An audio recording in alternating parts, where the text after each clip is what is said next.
આપણે banking સબ્જેક્ટનું SY બીકોમના banking સબ્જેક્ટનું revision આ વિડીયોમાં કરવાના છે. ફ્રેન્ડ્સ, રિવિઝનની અંદર આપણે શું કરીશું કે જે મહત્વ લાગે ઇમ્પોર્ટન્ટ ક્વેશ્ચન હોય ને તેને જ રિવાઇઝ કરવાના છે. બાકીનું બધું જે હશે નાનું મોટું તે તમે તમારી જાતે જોઈ લેજો. હવે રિવિઝન સ્ટાર્ટ કરતાં પહેલાં છે ને એક વાત તમારી જોડે કરવા માગું છું કે તમે વાંચવાની સ્ટ્રેટેજી કઈ રીતે રાખશો. કે બધા જ ચેપ્ટરને આપણે સરખું ઇમ્પોર્ટન્ટ આપીને ડિટેલ્સમાં કરવાની જરૂર નથી. તમારી બુકમાં જ આપેલું છે કે પહેલું ને બીજું ચેપ્ટર છે ને એ 35% વેટેજ ધરાવે છે અને ત્રીજું ચેપ્ટર માત્ર એકલું ત્રીજું ચેપ્ટરમાંથી 20% તમારી એક્ઝામમાં આવવાનું છે. તો તમે આ જે પર્સન્ટેજ આપવામાં આવેલા છે ને એને અકોર્ડિંગ સ્ટ્રેટેજી બનાવજો. જો હું તમને કહું મારા મતે કઈ રીતે તમે વાંચવું જોઈએ તેને રિલેટેડ કે પહેલા ને બીજા ચેપ્ટરમાંથી 35% પૂછવાનું છે એટલે ઇમ્પોર્ટન્ટ કહેવાય તો એ ચેપ્ટર ડિટેલ્સમાં કરી દેવાના. પછી ત્રીજું ચેપ્ટર તો વધારે ઇમ્પોર્ટન્ટ કહેવાય કારણ કે એક જ ચેપ્ટરમાંથી છે ને 20% પૂછાશે ને ચેપ્ટર પણ એકદમ ઇઝી છે. વિનિમય પત્ર, વચન ચિઠ્ઠી અને ચેકવાળું કે જેના વિડીયો ડિટેલ્સમાં જો અભ્યાસ કરવો હોય તો ઓલરેડી યુટ્યુબ પર છે પણ. તો આ જે ચેપ્ટર છે ને એને ડિટેલ્સમાં કમ્પ્લીટ કરજો. પછી જે ચોથું ને પાંચમું ચેપ્ટર છે, 2 ચેપ્ટર થઈને 20% પૂછવાનું છે. પણ ફ્રેન્ડ્સ, આ જે ચેપ્ટર છે ને એ કેવા છે, થોડા ટ્રિકી છે કે એમાં થોડુંક શું કહેવાય કે ઇલેક્ટ્રોનિક બેન્કિંગને રિલેટેડ છે કે થોડા આમ ટ્રિકી પોઈન્ટ છે કે આપણે વાંચવાથી સમજી ના શકીએ એવા ને પરીક્ષાના આગલે દિવસે સમજવા અઘરા પડે એટલે મેં એને પાછળથી આપણે છેલ્લે ટાઈમ બચે ત્યારે કરી લેવા એ રીતે રાખ્યા છે. અને જે આ 6ઠું, 7મું ને 8મું આ તમે કહેશો કે મેમ 3 ચેપ્ટરમાંથી 15% વેટેજ છે ખાલી. પણ ફ્રેન્ડ્સ, આ 3 ચેપ્ટર એવા છે ને એકદમ ઇઝી છે કે એકવાર તમે વાંચી જશો ને તો એક્ઝામમાં કોઈ ક્વેશ્ચન આવશે ને તો એકદમ ઇઝી રીતે લખી શકશો. એટલા માટે આને મેં 3જો નંબર આપેલો છે. હવે કઈ રીતે કરશો એ હું તમને કહી દઉં કે પહેલાં છે ને આ જે ત્રીજું ચેપ્ટર છે ને એ ડિટેલ્સમાં કમ્પ્લીટલી કરી દેજો કે એના વિનિમય પત્ર, વચન ચિઠ્ઠી અને ચેક એના છે ને કોન્સેપ્ટ ક્લિયર કરી દેજો અને તફાવત 3 જોઈ લેજો. પછી પહેલું ને બીજું ચેપ્ટર છે ને એમાં કમ્પ્લીટલી તમે કરી કાઢજો. એટલે આ 3 ચેપ્ટર તો આપણે કમ્પ્લીટ કરવાના છે. પછી રહ્યું 6ઠું, 7મું ને 8મું ચેપ્ટર એક ગ્રુપને 3જા નંબર પર કરજો અને છેલ્લે 4થું ને 5મું ચેપ્ટર કરજો કે જો સમજાય તો કરજો, ના સમજાય તો કોઈ ટેન્શન નહીં લેવાનું, જેટલું સમજાય એટલું કરીને જવાનું. અને બીજી એક ઇમ્પોર્ટન્ટ વાત કે પ્રેક્ટિકલ પ્રોબ્લેમ્સ તમારી એક્ઝામમાં પૂછાય છે, એકદમ ઇઝી આવે છે તો એ કરવાનું ભૂલતા નહીં. કે હવે લાસ્ટ એક્ઝામની વાત કરું કે ઓક્ટોબર નવેમ્બરનું પેપર તમે જોશો ને તો 8 માર્ક્સના પ્રેક્ટિકલ પ્રોબ્લેમ્સ પૂછાયેલા. હવે 8 માર્ક્સ તમે ખાલી એકવાર પર ખાલી અડધો કલાક પણ જોઈને જાઓ ને તો તમે લખી શકો એટલે 8 માર્ક્સ બેઠા તમારા ખિસ્સામાં આવી જશે. તો એ રીતે થોડું સ્માર્ટલી મહેનત કરવાની ટ્રાય કરજો. આપણે રિવિઝન લેક્ચર સ્ટાર્ટ કરીએ પહેલા ચેપ્ટરથી. હવે પહેલું ચેપ્ટર કયું છે? બેન્કર અને ગ્રાહક સંબંધ. બેન્કર અને ગ્રાહક સંબંધ એમાં બેન્કરની ડેફિનેશન આપેલી છે, ગ્રાહકની બી ડેફિનેશન આપેલી છે. આઈ થિંક એ એટલું ઇમ્પોર્ટન્ટ નથી. આપણે ઇમ્પોર્ટન્ટ ક્વેશ્ચનથી સ્ટાર્ટ કરીએ કે બેન્કર અને ગ્રાહકના સંબંધના લક્ષણો કયા છે. બેન્કર અને ગ્રાહક સંબંધના લક્ષણો તે એકદમ ઇમ્પોર્ટન્ટ ક્વેશ્ચન કહી શકાય. જો બેઠો ક્વેશ્ચન તમારી એક્ઝામમાં નહીં આવે ને તો એના જે આન્સર છે ને તેને પણ એક્સપ્લેન કરવાનું પૂછી શકે છે અને ઘણીવાર એવી રીતના પૂછાયું પણ છે. તો આપણે આ ક્વેશ્ચન ડિટેલ્સમાં અભ્યાસ કરીશું. સ્ટાર્ટ કરીએ. બેન્કર અને ગ્રાહકના સંબંધના લક્ષણો. તો મુખ્યત્વે છે ને બેન્કર અને ગ્રાહકના સંબંધના 2 લક્ષણો છે. એક લક્ષણ છે સામાન્ય લક્ષણો અને બીજા વિશિષ્ટ લક્ષણો. 2 પ્રકારના લક્ષણો કયા કયા? ફરી એકવાર, સામાન્ય લક્ષણો અને વિશિષ્ટ લક્ષણો. એક્ઝામમાં એવું પૂછાઈ શકે છે કે સામાન્ય લક્ષણો જણાવો, એવું પણ પૂછાઈ શકે છે કે વિશિષ્ટ લક્ષણો જણાવો. તો આપણે એ રીતે પણ આન્સર લખવાનો રહેશે. આપણે 1 બાય 1 પહેલા સામાન્ય લક્ષણો જોઈએ. બેન્કર અને ગ્રાહક સંબંધના સામાન્ય લક્ષણો. તો સામાન્ય લક્ષણની અંદર તમારે વિવિધ પ્રકારના ટોટલ 6 પ્રકારના સામાન્ય લક્ષણ છે. તે આપણે સ્ટાર્ટ કરીએ 1 બાય 1. પહેલું જે સામાન્ય લક્ષણ છે તે શું છે? બેન્કર અને ગ્રાહક સંબંધનું સામાન્ય લક્ષણ પહેલું છે બેન્કર અને ગ્રાહક વચ્ચે દેવાદાર અને લેણદારનો સંબંધ. કે જ્યારે બેન્કર અને ગ્રાહક હોય તે કોઈ પણ ગ્રાહક છે, કોઈ તમે છો કે મેં છું, બેંકમાં ખાતું ખોલાવીશું તો એનાથી છે ને દેવાદાર અને લેણદારનો સંબંધ ઊભો થશે. ગ્રાહક કદાચિત લેણદાર બનશે તો બેન્કર દેવાદાર બનશે, બેન્કર લેણદાર બનશે તો ગ્રાહક દેવાદાર બનશે. એટલે ઓલ્ટરનેટ કંઈક ને કંઈક દેવાદાર અને લેણદારનો સંબંધ ઊભો થાય છે.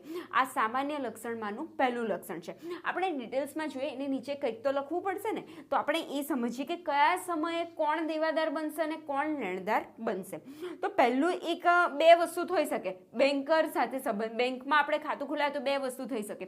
ક્યાં તો આપણી બેંકમાં જમા રાશિ હોય, એટલે કે આપણે બેંકની અંદર પૈસા જમા કરાવ્યા હોય, અથવા તો પછી બીજી એ સિચ્યુએશન એ થઈ શકે ક્યાં તો આપણે બેંકમાંથી પૈસા ઉપાડ્યા હોય, લોન લીધી હોય, અથવા તો ઓવરડ્રાફ્ટ લીધો હોય. તો આ બે સિચ્યુએશનની અંદર કોણ દેવાદાર થશે, કોણ લેણદાર થશે, તે જસ્ટ આપણે એક્સપ્લેન કરવાનું છે. જો હું તમને કહું, પહેલું આપણે આ સિચ્યુએશન એ લઈએ કે જ્યારે આ ગ્રાહક છે ને, ગ્રાહક તે બેંકમાં જઈને પૈસા જમા કરાવે છે. હવે બેંકમાં જઈને પૈસા જમા કરાવ્યા તો ભવિષ્યમાં કોઈ પણ દિવસે બેંકરે એ પૈસા ગ્રાહકને પાછા આપવા પડશે. હા, આપવા પડશે ને. હવે તમારું કોઈક બેંકમાં ખાતું હોય ને તમે જે તે બેંકની અંદર 25 લાખ રૂપિયા જમા કરીને આવ્યા, તો શું બેંકરને આપી દીધા? ના, તમે ગમે ત્યારે એ 25 લાખ રૂપિયા પાછા લેશો. તો એનાથી શું થયું કે એ જે તે બેંક છે એની પાસેથી તમારે એ પૈસા લેવાના છે. એટલે એ બેંકર શું બનશે? દેવાદાર બનશે. એની પાસેથી બેંકર પાસેથી પૈસા લેવાના છે એટલે બેંકર દેવાદાર બનશે. અને ગ્રાહક શું બનશે? એ પૈસા લેશે, લેનાર છે એટલે એ લેણદાર બનશે. એટલે શું થશે? કયો સિચ્યુએશન કહી મેં? જ્યારે ગ્રાહક બેંકમાં પૈસા જમા કરાવે છે ત્યારે જે તે ગ્રાહક હશે એ લેણદાર થશે અને જે તે દેવાદાર, જે તે બેંકર હશે તે દેવાદાર થશે. જ્યારે મેં આ કોન્સેપ્ટ ડિટેલ્સમાં તમને સમજાવ્યો હતો ને, ત્યારે તમને ટ્રીક યાદ રખાવી હતી કે જ્યારે કોઈને ખબર નથી પડતી કે કોણ પૈસા લેનાર દેવાદાર થશે, લેણદાર થશે, એવું કશું મેમ સમજાતું નથી, તો ટેન્શન લેવાની જરૂર નથી. મેં એક મસ્ત ટ્રીક તમને કહી હતી કે આપણે બેંકમાં પૈસા જમા કરાવીએ તો બેંકમાં શું વધે? આપણે બેંક સિલક મેળ વધે. બેંક સિલક વધે તો આપણે બેંક સિલક પાકા સરવૈયામાં કઈ જગ્યા પર લખીએ છીએ?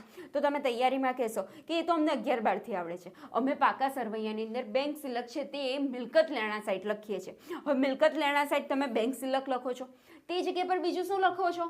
દેવાદાર લખો છો કે લેણદાર લખો છો? તો ત્યાં ગાડી મિલકત લેણા સાઈટ તો મેમ દેવાદાર આવે. તો આપણે બેંકમાં પૈસા જમા કરાવે એટલે બેંક સિલક કઈ સાઈડ આવે છે? મિલકત લેણા સાઈટ. મિલકત લેણા સાઈટ બીજું શું આવે છે? દેવાદાર આવે છે. તો જે તે બેંક છે એ દેવાદાર થઈ જશે. હવે આપણને તો ખબર પડી ગઈ કે બેંકમાં પૈસા જમા કરાવીએ ને ત્યારે બેંકને આપણે દેવાદાર કહી દેવાનું, કંઈ જ વિચારવાનું નહીં, એકદમ ગોખી કાઢવાની વસ્તુ છે. તો બેંક દેવાદાર થઈ જશે. તો સામે રહ્યો ગ્રાહક, તો ગ્રાહક શું બનશે? ગ્રાહક લેણદાર બનશે. એ જ રીતે આપણે બીજી સિચ્યુએશનને ડિસ્કસ કરીએ કે જ્યારે બેંકમાંથી ગ્રાહક પૈસા ઉપાડીને આવે છે, એટલે કે જમા રાશિ કરતાં વધુ પૈસા લઈને આવે તો એને શું કહેવાશે? બેંક ઓવરડ્રાફ્ટ કહેવાશે. એટલે કે જ્યારે બેંકમાંથી બેંક ઓવરડ્રાફ્ટ લેવામાં આવે અથવા તો પછી લોન લેવામાં આવે તો તે સમયે શું થશે? બેંકવાળો ગ્રાહકને પૈસા આપશે, પરંતુ ફ્યુચર રેટ પર એ પૈસા પાછા માંગશે તો ખરો ને. એટલે કે ગ્રાહક પાસેથી બેંકે પૈસા લેવાના છે એટલે ગ્રાહક એની માટે બનશે દેવાદાર અને ગ્રાહકે બેંકને પૈસા ચૂકવવાના છે એટલે બેંકર આ સિચ્યુએશનમાં બનશે લેણદાર. આ જે વસ્તુ છે ને એ જ વસ્તુ તમારે એક્ઝામમાં એક્સપ્લેન કરીને આવવાની છે.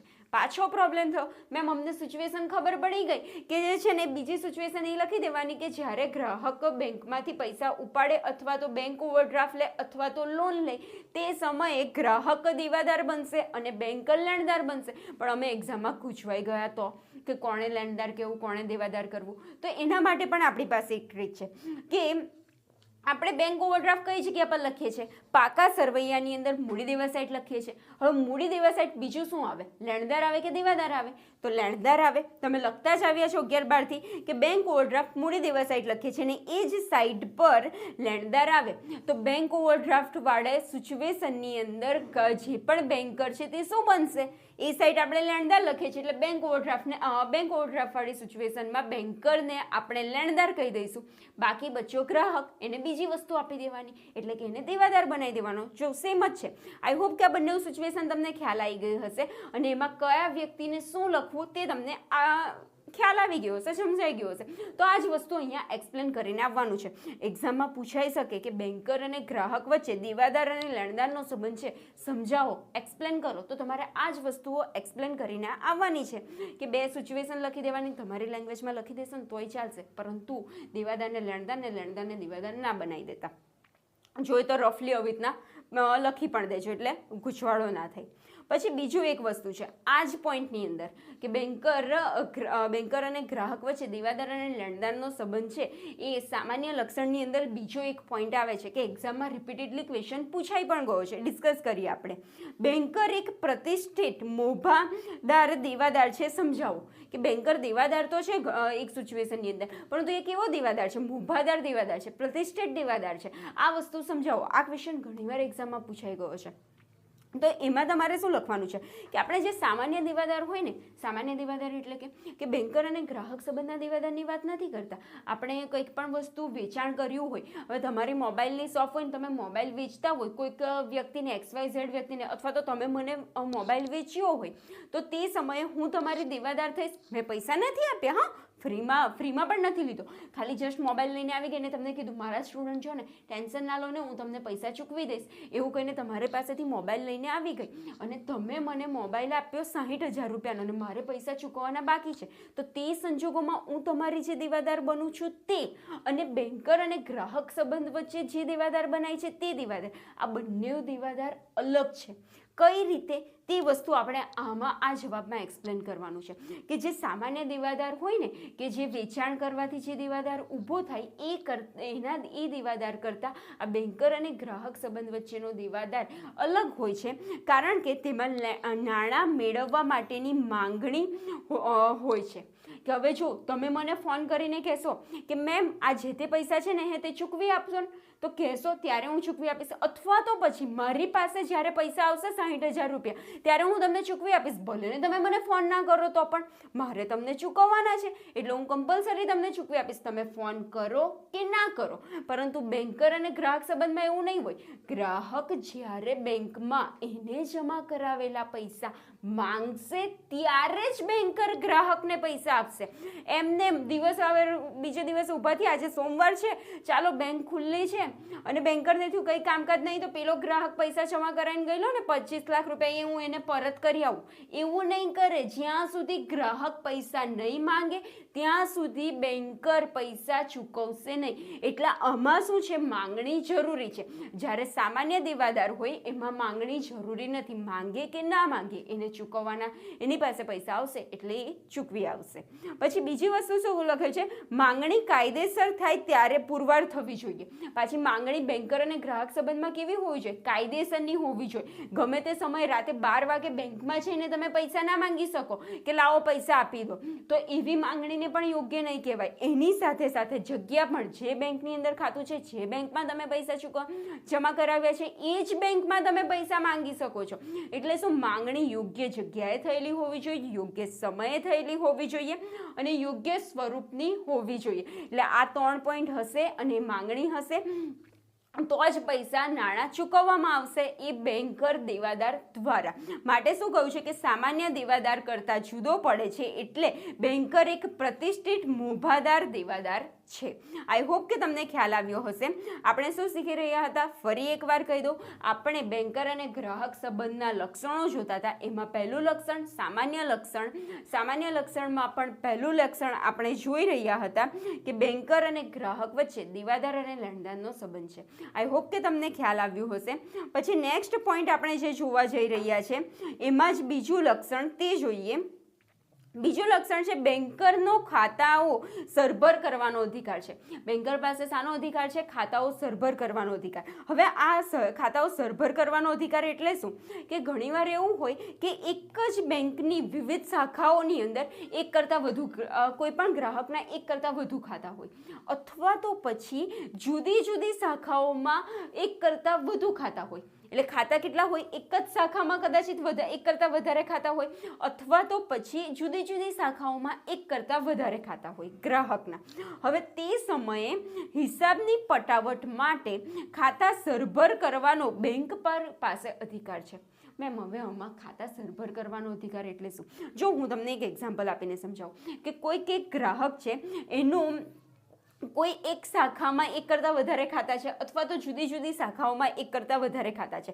ધારો કે પહેલા ખાતાની અંદર એની અમાઉન્ટ છે, પહેલા ખાતામાં છે ને 25 લાખ રૂપિયા એને જમા રાશિ બોલે છે. બીજું એક ખાતું છે ને એમાં 20 લાખ રૂપિયા એની જમા રાશિ છે. હવે જે ત્રીજું ખાતું છે ને એમાં 55 લાખ રૂપિયા જમા બાકી છે. હવે બેન્કર શું કરશે? આ જે જુદા જુદા ખાતા છે, સોરી, જે 55 લાખ છે ને તે ઉધાર બાકી છે.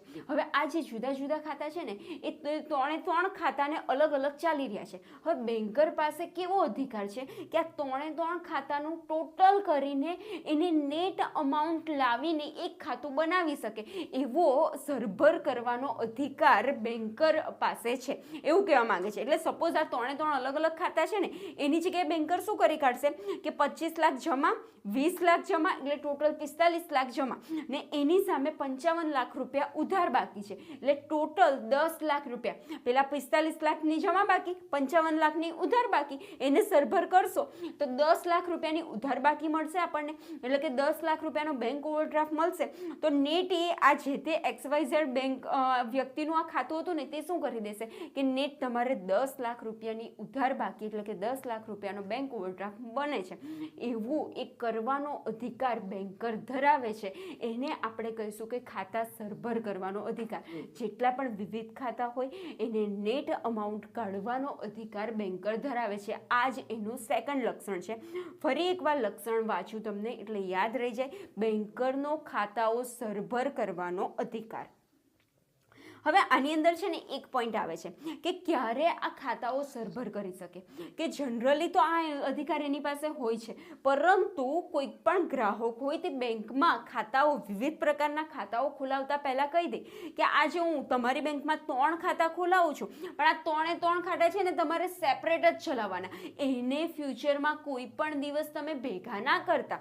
એવું ખાતા ખોલાવતા પહેલા જો બેન્કર કહી દે ને, ગ્રાહક કહી દે ને, તો એ સમયે બેન્કર આ ખાતા ભેગા નહીં કરી શકે, એટલે કે ખાતા સરભર નહીં કરી શકે.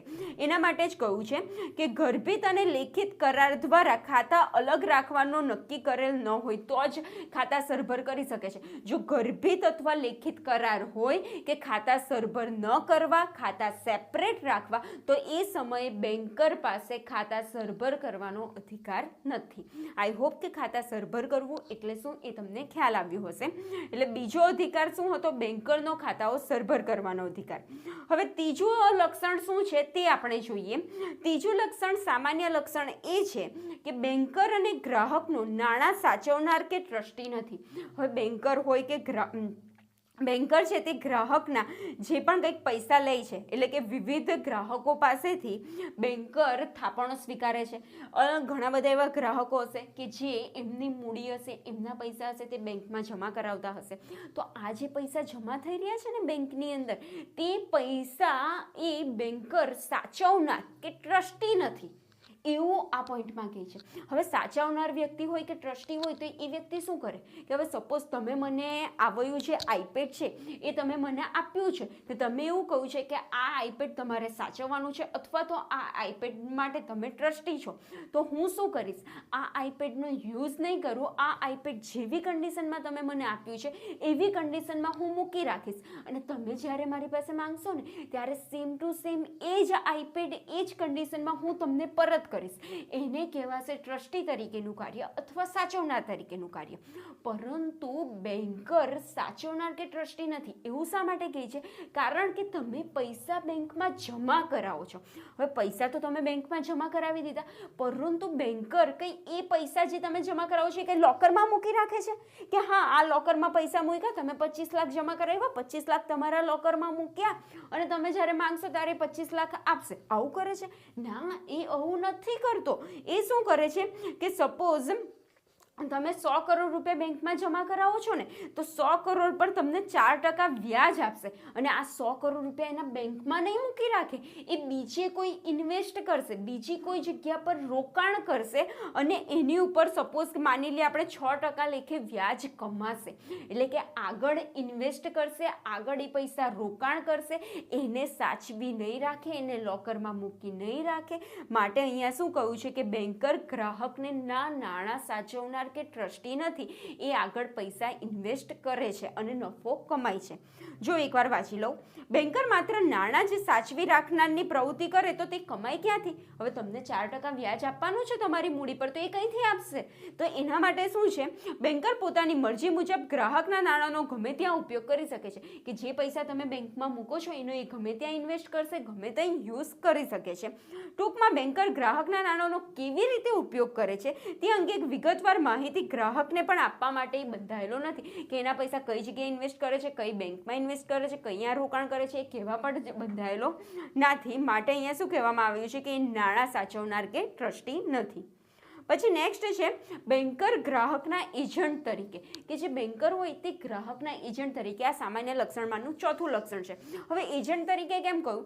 હવે સપોઝ તમારો કોઈ એજન્ટ હોય તો એ શું કરશે? તમારા વતી કાર્ય કરશે. હવે સપોઝ એક જ એક્ઝામ્પલ આપું તમને, કે તમે ડ્રાઇવિંગ લાઇસન્સ કરાવવા જાઓ છો તો તમે કોઈક એજન્ટને પકડો છો, તો એ એજન્ટ શું કરશે? તમારા વતી ડ્રાઇવિંગ લાઇસન્સ તમને કઢાવીને આપે છે, એટલે તમારા વતી તમારું જે કંઈક કાર્ય હશે એ કરી આપે છે. તો બેન્કર પણ એવું કરે છે. તમે ધ્યાન આપ્યું હશે ને તો બેન્કર વિવિધ પ્રકારની સેવાઓ આપે છે ને. આપણા સિલેબસમાં છે પેમેન્ટ બેંક, તો એમાં પણ આપણે જોઈ ગયા હતા કે લાઇટ બિલ ભરી આપવાનું, વીમા પ્રીમિયમ ભરી આપવાનું, એની સિવાય પણ વિવિધ પ્રકારનું જે પણ કંઈક સેવાઓ હોય તે બેન્કર આપે છે. એટલે બેન્કર શું થયો? વિવિધ પ્રકારની સેવાઓ તમારા વતી આપી રહ્યા છે, કે તમારા માટે વિવિધ પ્રકારની સેવા આપી રહ્યો છે. માટે શું થયું? બેન્કર એ એજન્ટ થઈ ગયો. એટલે અહીંયા ખાલી સામાન્ય લક્ષણમાંનું ચોથું લક્ષણ એ છે કે બેન્કર ગ્રાહકના એજન્ટ તરીકે. બેંક પોતાના ગ્રાહક વટી શેર કે ડિબેન્ચર ખરીદવા કે વેચવા, ગ્રાહક વટી ચેકના નાણાં વસૂલ કરવા અથવા ગ્રાહક વટી તેનું લેણું ચૂકવી આપવું અને વીમા પ્રીમિયમ, વીજળીના બિલ વગેરે નાણાં સ્વીકારી જે તે સંસ્થાના એજન્ટ તરીકે કામગીરી બજાવે છે. હવે નેક્સ્ટ આપણે પાંચમું લક્ષણ જોઈએ કે બેન્કર ગ્રાહકના બેલી તરીકે. આ બેન્કર અને ગ્રાહક સંબંધના લક્ષણોમાંનું પાંચમું લક્ષણ છે કે બેન્કર ગ્રાહકના બેલી તરીકે કાર્ય કરે છે. સૌપ્રથમ આપણે છે ને બેલમેન્ટ એટલે શું ને એ પહેલાં સમજીએ કે બેલમેન્ટની અંદર શું હોય. કે મેં તમને એક એક્ઝામ્પલ આપ્યું હતું જ્યારે આપણે ડિટેલ્સમાં અભ્યાસ કર્યો હતો ત્યારે, કે સપોઝ તમે છો અને તમારો એક ફ્રેન્ડ છે. હવે તમારા ફ્રેન્ડને શું જરૂર પડી? કે એને બાઇકની જરૂર પડી. બાઇકની શું કરવા જરૂર પડી? કે એની ગર્લફ્રેન્ડ મસ્ત છે અને ગર્લફ્રેન્ડને છે ને ફરવા લઈ જવી છે. હવે ફરવા લઈ જવી છે પરંતુ એની પાસે સ્પોર્ટ બાઇક નથી ને સ્પોર્ટ બાઇક છે ને તમારી પાસે છે. તો એ શું કહે છે? ઓલા સ્પોર્ટ બાઇક તારી પાસે જે બાઇક છે ને તે મને આપને, એફઝેડ છે ને મને આપને, હું છે ને મારી ગર્લફ્રેન્ડને ફેરવીને હું સાંજે તને બાઇક આપી દઈશ. તમે કહેશો સારું, લે આ ચાવી ને આ બાઇક લઈ જા. તો એ શું? બાઇક તમારી પાસેથી લઈ જાય છે, પરંતુ એનો હેતુ શું છે? ગર્લફ્રેન્ડને ફેરવા લઈ જવાનો. અને એ હેતુ પૂરો થઈ જશે પછી એ બાઇક એની પાસે રાખશે? ના, એની પાસે નહીં રાખે. એ બાઇક તમને પરત કરી દેશે. અથવા તો પછી કે તમને પરત કરવા આવવાનો હોય ને તમને ફોન કરે તો તમે શું કહેશો? કે ના, આ બાઇક મને ના આપતો, મારા પપ્પાને જરૂર છે, મારા પપ્પા કંપનીએ ગયા છે ને તું એમની કંપનીએ મૂકી આવીને બાઇક, એટલે રાતે જ્યારે મારા પપ્પા આવે તો બાઇક લઈને ઘરે આવી શકે. તો એ અથવા તો તમને આપશે અથવા તમે હુકમ કરશો એ પ્રમાણે એ બાઇકનો નિકાલ કરશે, કે એ બાઇક એ જે તે વ્યક્તિને સોંપણી કરશે. તમે કહું હતું કે એના પપ્પાને આપી દો, તો સોરી તમારા પપ્પાને આપી દો, તો એ જે તમારો ફ્રેન્ડ છે એ તમારા પપ્પાને આપી આવશે. એટલે કોઈક હેતુ માટે કોઈક વસ્તુ લેવામાં આવે, હેતુ પૂરો થાય તો જેની પણ એ વસ્તુ હોય એને કે એ મુજબ એને પરત કરી દેવામાં આવે, તો એને જ આપણે કહીશું બેલમેન્ટ. બેલમેન્ટની અંદર શું હોય છે? હેતુ માટે લેવામાં આવે છે. માલિકી ચેન્જ થતી નથી, માલિક તો તમે જ રહેશો. હવે ભલે ને એની ગર્લફ્રેન્ડને ફેરવવા લઈ ગયો પરંતુ બાઇકનો માલિક એ બની ગયો ના, એ નહીં બને. બાઇકના માલિક તો તમે જ રહેશો. આ જે એક્ઝામ્પલ છે ને એમાં જે થયું એને જ બેલમેન્ટ કહેવાય છે. આપણે ડેફિનેશન વાંચી લઈએ. કોઈ એક વ્યક્તિ બીજા વ્યક્તિને કોઈ હેતુ માટે માલ આપે એવા કરારથી સુપ્રત કરે કે કોઈક સ્પેસિફિક હેતુ માટે કોઈ પણ માલ સામગ્રી આપવામાં આવે અને જ્યારે એ હેતુ પરિપૂર્ણ થશે ત્યારે તે માલ પાછો આપવામાં આવશે. કે પેલો હેતુ શું હતો? ગર્લફ્રેન્ડને ફરવા લઈ જવાનો. તે હેતુ પૂરો થશે એટલે તાત્કાલમાં એ જે બાઇક હશે તે તમને પરત આપવામાં આવશે, અથવા તો માલ સુપ્રત કરનારની સૂચના પ્રમાણે તેનો નિકાલ કરવામાં આવશે. તમે શું કહ્યું હતું કે બાઇક મને ના આપી જતો, મારા પપ્પાને આપી જશે, તો એ તમારા જે પણ તમે આદેશ કર્યો એ મુજબ એને કર્યું, તો એને શું કહેવામાં આવશે? બેલમેન્ટ કહેવામાં આવશે. આઈ હોપ કે તમને બેલમેન્ટનો કોન્સેપ્ટ ખ્યાલ આવ્યો હશે. હવે મેમ તમે એવું કહેશો કે આ બેન્કરમાં બેલમેન્ટ ક્યાં આવી ગયું? તો બેન્કરમાં શું હતું? એનો મેઇન હેડ પોઈન્ટ એ હતો કે બેન્કર ગ્રાહકના બેલી તરીકે કાર્ય કરે છે. હવે બેલી તરીકે કઈ રીતે કાર્ય કરે છે કે જે પણ આપણે નાણાં પૈસા જમા કરાવે છે ને એમાં બેલમેન્ટ નહીં આવે, કારણ કે આપણને ખ્યાલ છે, લાસ્ટ પોઈન્ટમાં આપણે ડિસ્કસ કરી ચૂકેલા કે એ જે તે વસ્તુ છે, જે તે પૈસા છે એ તો એ આગળ ઇન્વેસ્ટ કરશે ને એની પર નફો કમાશે, એટલે એ વસ્તુની બાબતમાં પૈસા જે જમા કરાવે છે એની બાબતમાં બેલમેન્ટની વાત નથી થઈ. પરંતુ ગ્રાહક જે બેંકની અંદર વિવિધ પ્રકારનું સોનું હશે, ચાંદી હશે કે જે મિલકત હશે તે બેંકના લોકરમાં રાખે છે, તો એ જે રાખે છે ને એ ત્યાં ગાડી આ બેલમેન્ટનો કોન્ટ્રાક્ટ આવે છે. જોઈએ આપણે, સંભાળપૂર્વક સાચવવા માટે એક વ્યક્તિ બીજા વ્યક્તિને દાગીના ભરેલી પેટી આપે તો તેને બેલમેન્ટ કહેવાશે. એટલે કે ગ્રાહક જ્યારે દાગીના ભરેલી પેટી હશે તે બેંકમાં આપશે, લોકરમાં મૂકશે, તો તે જગ્યાએ બેલમેન્ટનો કોન્ટ્રાક્ટ આવશે કે જ્યારે પણ ગ્રાહક પાછો માંગશે તો સેમ ટુ સેમ પેટી એ બેન્કર છે તે ગ્રાહકને પરત કરશે, તો એને શું કહેવાશે? બેલમેન્ટ, કે બેલી તરીકેનું કાર્ય કરે છે કે જ્યારે પણ માંગશે ત્યારે એ મુજબ એને પરત કરવામાં આવશે. બેલમેન્ટમાં એ જ દાગીના ભરેલી પેટી પરત કરવામાં આવે છે કે જે રીતે એક્ઝામ્પલ આપેલું, બાઇક બીજી ચેન્જ કરીને નહીં આપે, તમારી જ બાઇક તમને પરત કરશે, એ રીતે બેન્કર પણ ગ્રાહકની જે વસ્તુ હશે એ જ વસ્તુ એ પરત કરશે. તો આ પાંચમું હતું. હવે આપણે છઠ્ઠું જોઈએ.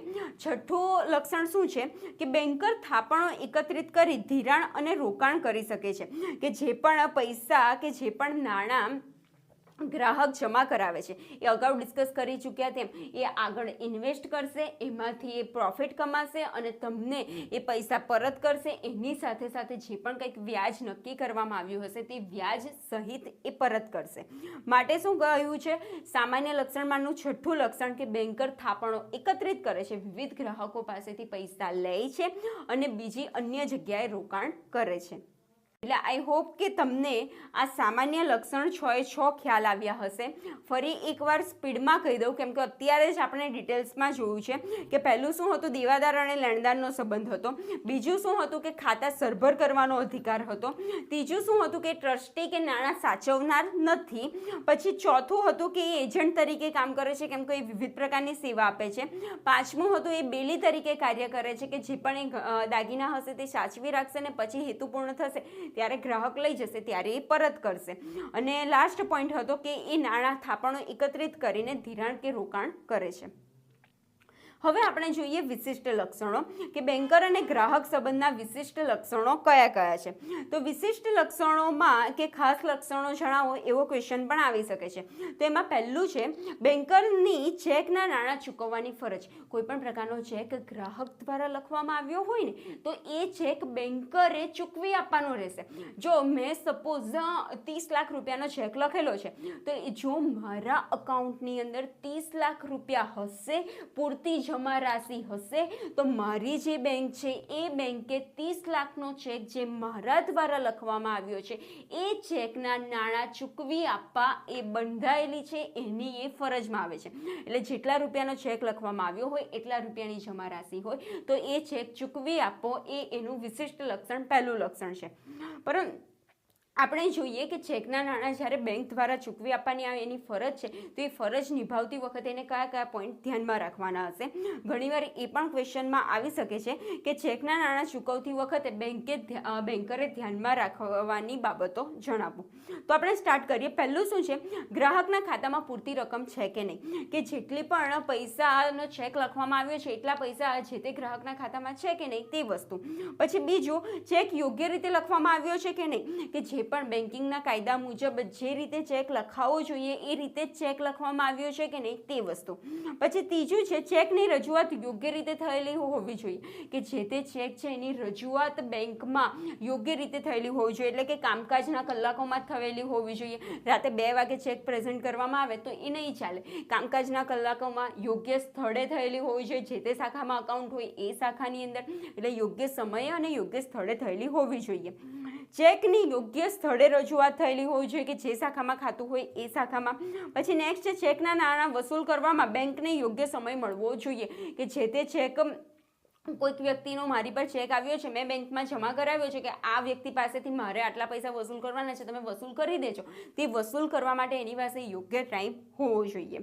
પછી નેક્સ્ટ છે નાણાં ચૂકવવાની સામે પ્રતિબંધ.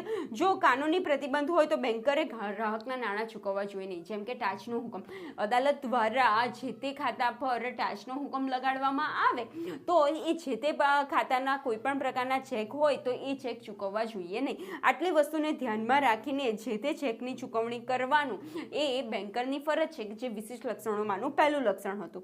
નેક્સ્ટ આપણે લક્ષણ જોઈએ કે ગ્રાહકના ખાતા સંબંધિત ગુપ્તતા જાળવવાની બેન્કરની ફરજ, કે ગ્રાહકના ખાતું, હવે મેં જે તે બેંકમાં ખાતું ખોલાવવા જાઉં છું તો એમને મેં લોકો ખાતું નથી ખોલી આપતા, વિવિધ પ્રકારના ડોક્યુમેન્ટ્સ માંગે છે, વિવિધ પ્રકારની મારી પર્સનલ ડિટેલ્સ માંગે છે કે જે હું આપું છું. એટલે કે બેન્કર પાસે ગ્રાહકની પર્સનલ ડિટેલ્સ, એની સાથે ફાઇનાન્શિયલ ઇન્ફોર્મેશન, કારણ કે બેંકની અંદર એના કેટલા પૈસા જમા રહે છે, કેટલો ઓવરડ્રાફ્ટ છે, કેટલી લોન છે, એ દરેક ઇન્ફોર્મેશન છે તે બેંકના બેન્કર પાસે હશે. તો આ બંને ઇન્ફોર્મેશન, ગ્રાહકની પર્સનલ ઇન્ફોર્મેશન કે ફાઇનાન્શિયલ ઇન્ફોર્મેશન, કોઈ પણ વ્યક્તિ સાથે શેર કરવી નહીં, એની ગુપ્તતા રાખવી એ બેન્કર અને ગ્રાહક સંબંધનું સેકન્ડ વિશિષ્ટ લક્ષણ છે.